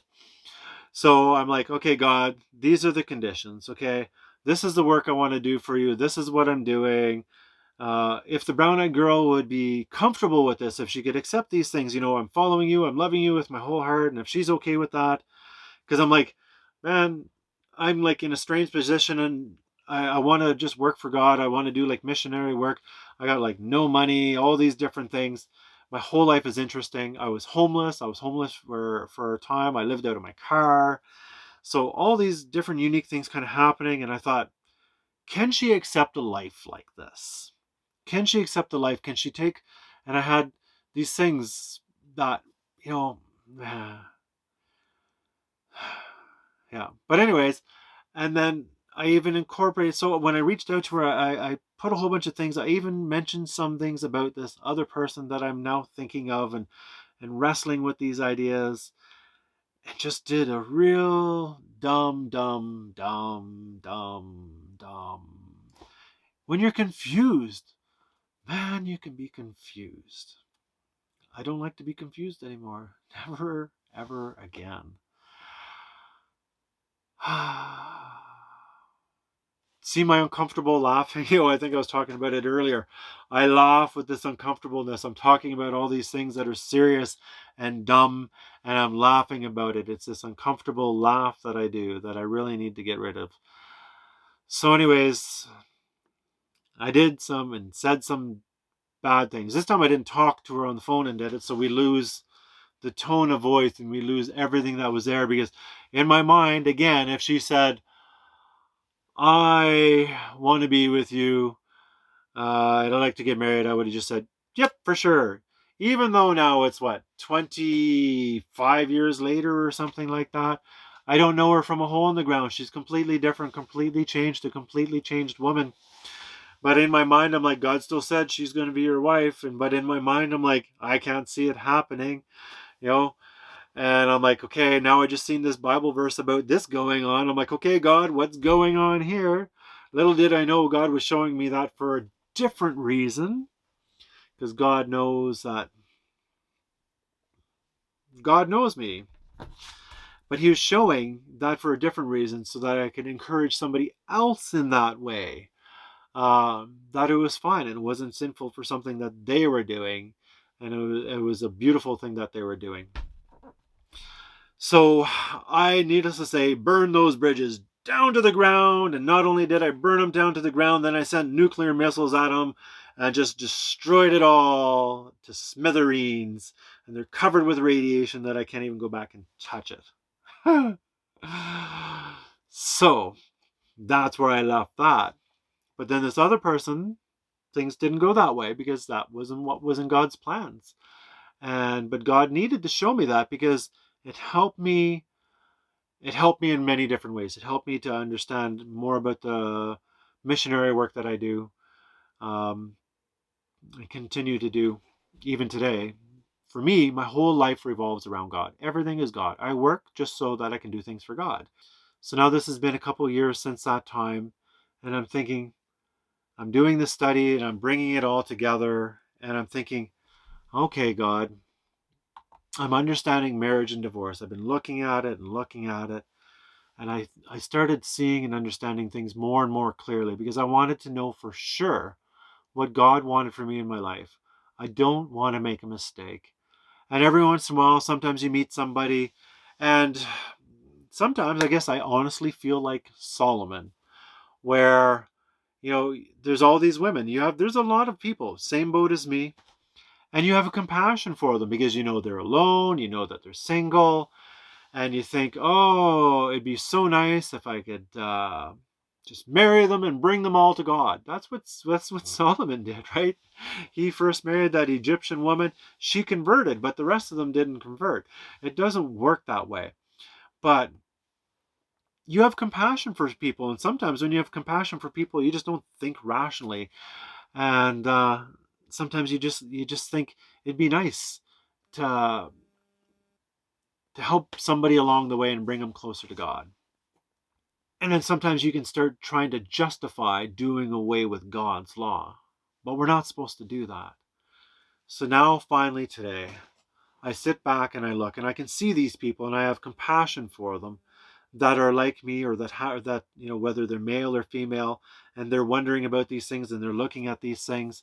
And I have a compassion for them that I'd love to be able to share. And when you have emotions, you want to share your emotions, and your emotions are inside you, and you just like to take your emotions and say, feel this, and this is how I feel for you, right? Do we not all feel that way? Do you not want to take your emotions? If somebody's saying something, you're like, oh, just feel my emotions so you know what I'm saying or talking, or just how it feels. You just love to take your emotions and do that, but you can't do that. And then I wrestle and I struggle, but I'm like, so God, I'm thinking about it. I'm like, it's 27, 28 years, 29 years ago now, where God said to me, hey, Matthew, someday you're going to marry this woman. So how do I rationalize today that God had told me in the beginning that that one person was going to be my wife? So the first person had passed away that I was with. That freed me up, but she had forced me into adultery. She'd forced me into adultery, and then I couldn't go back to her anyway because she had put me away. But then she didn't put me away. So now that means that the relationship that I was in with my ex-wife now, with my children, was that relationship that happened in Ezra 10, where she was my strange wife. That house divided did not stand. And I'm so very thankful that God had done it in this way, where or allowed it to be. It's not like God ever wants any of these sinful things to happen, and He rather we are not destroyed for lack of knowledge, but that we'd have the knowledge and do things right. So while now I'm divorced from her, technically it should not really be a divorce because we should never have been married. My true wife was the brown-eyed girl. So because she's my true wife, then I had to put them away.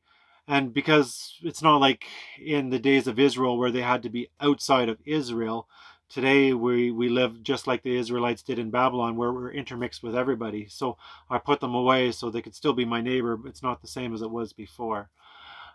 Still care for them, just like Abraham would have still cared for Hagar and Ishmael. And you don't develop any hate. It's impossible to hate. If you're a Christian, you can't hate them. You have to love them. Even if they're your enemy, you're supposed to love your enemy. So, of course, you're going to love them. Hagar was loved by Abraham. And Sarah probably still loved Hagar and their children as long as they weren't part of their relationship. When they put them away and they became their one flesh, and they separated the strange flesh, or I can't remember what it said.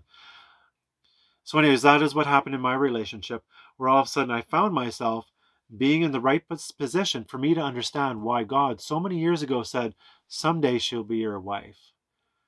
Today she's my brown-eyed girl, because I recognize her finally as my wife. I finally recognize the relationship and the marriage that happened, that we had way back when, that I didn't understand that I was her husband at that time. So today I stand faithful and true. Even if I never see her or talk to her again, I recognize that I can be a eunuch for the kingdom of heaven's sake.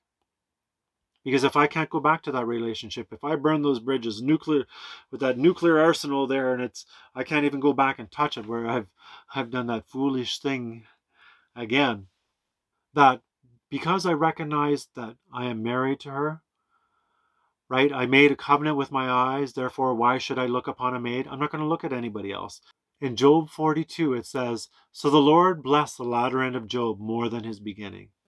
So today I recognize that even if God doesn't do the miracle, right, that I will remain faithful and true to her, even if we never get back together again.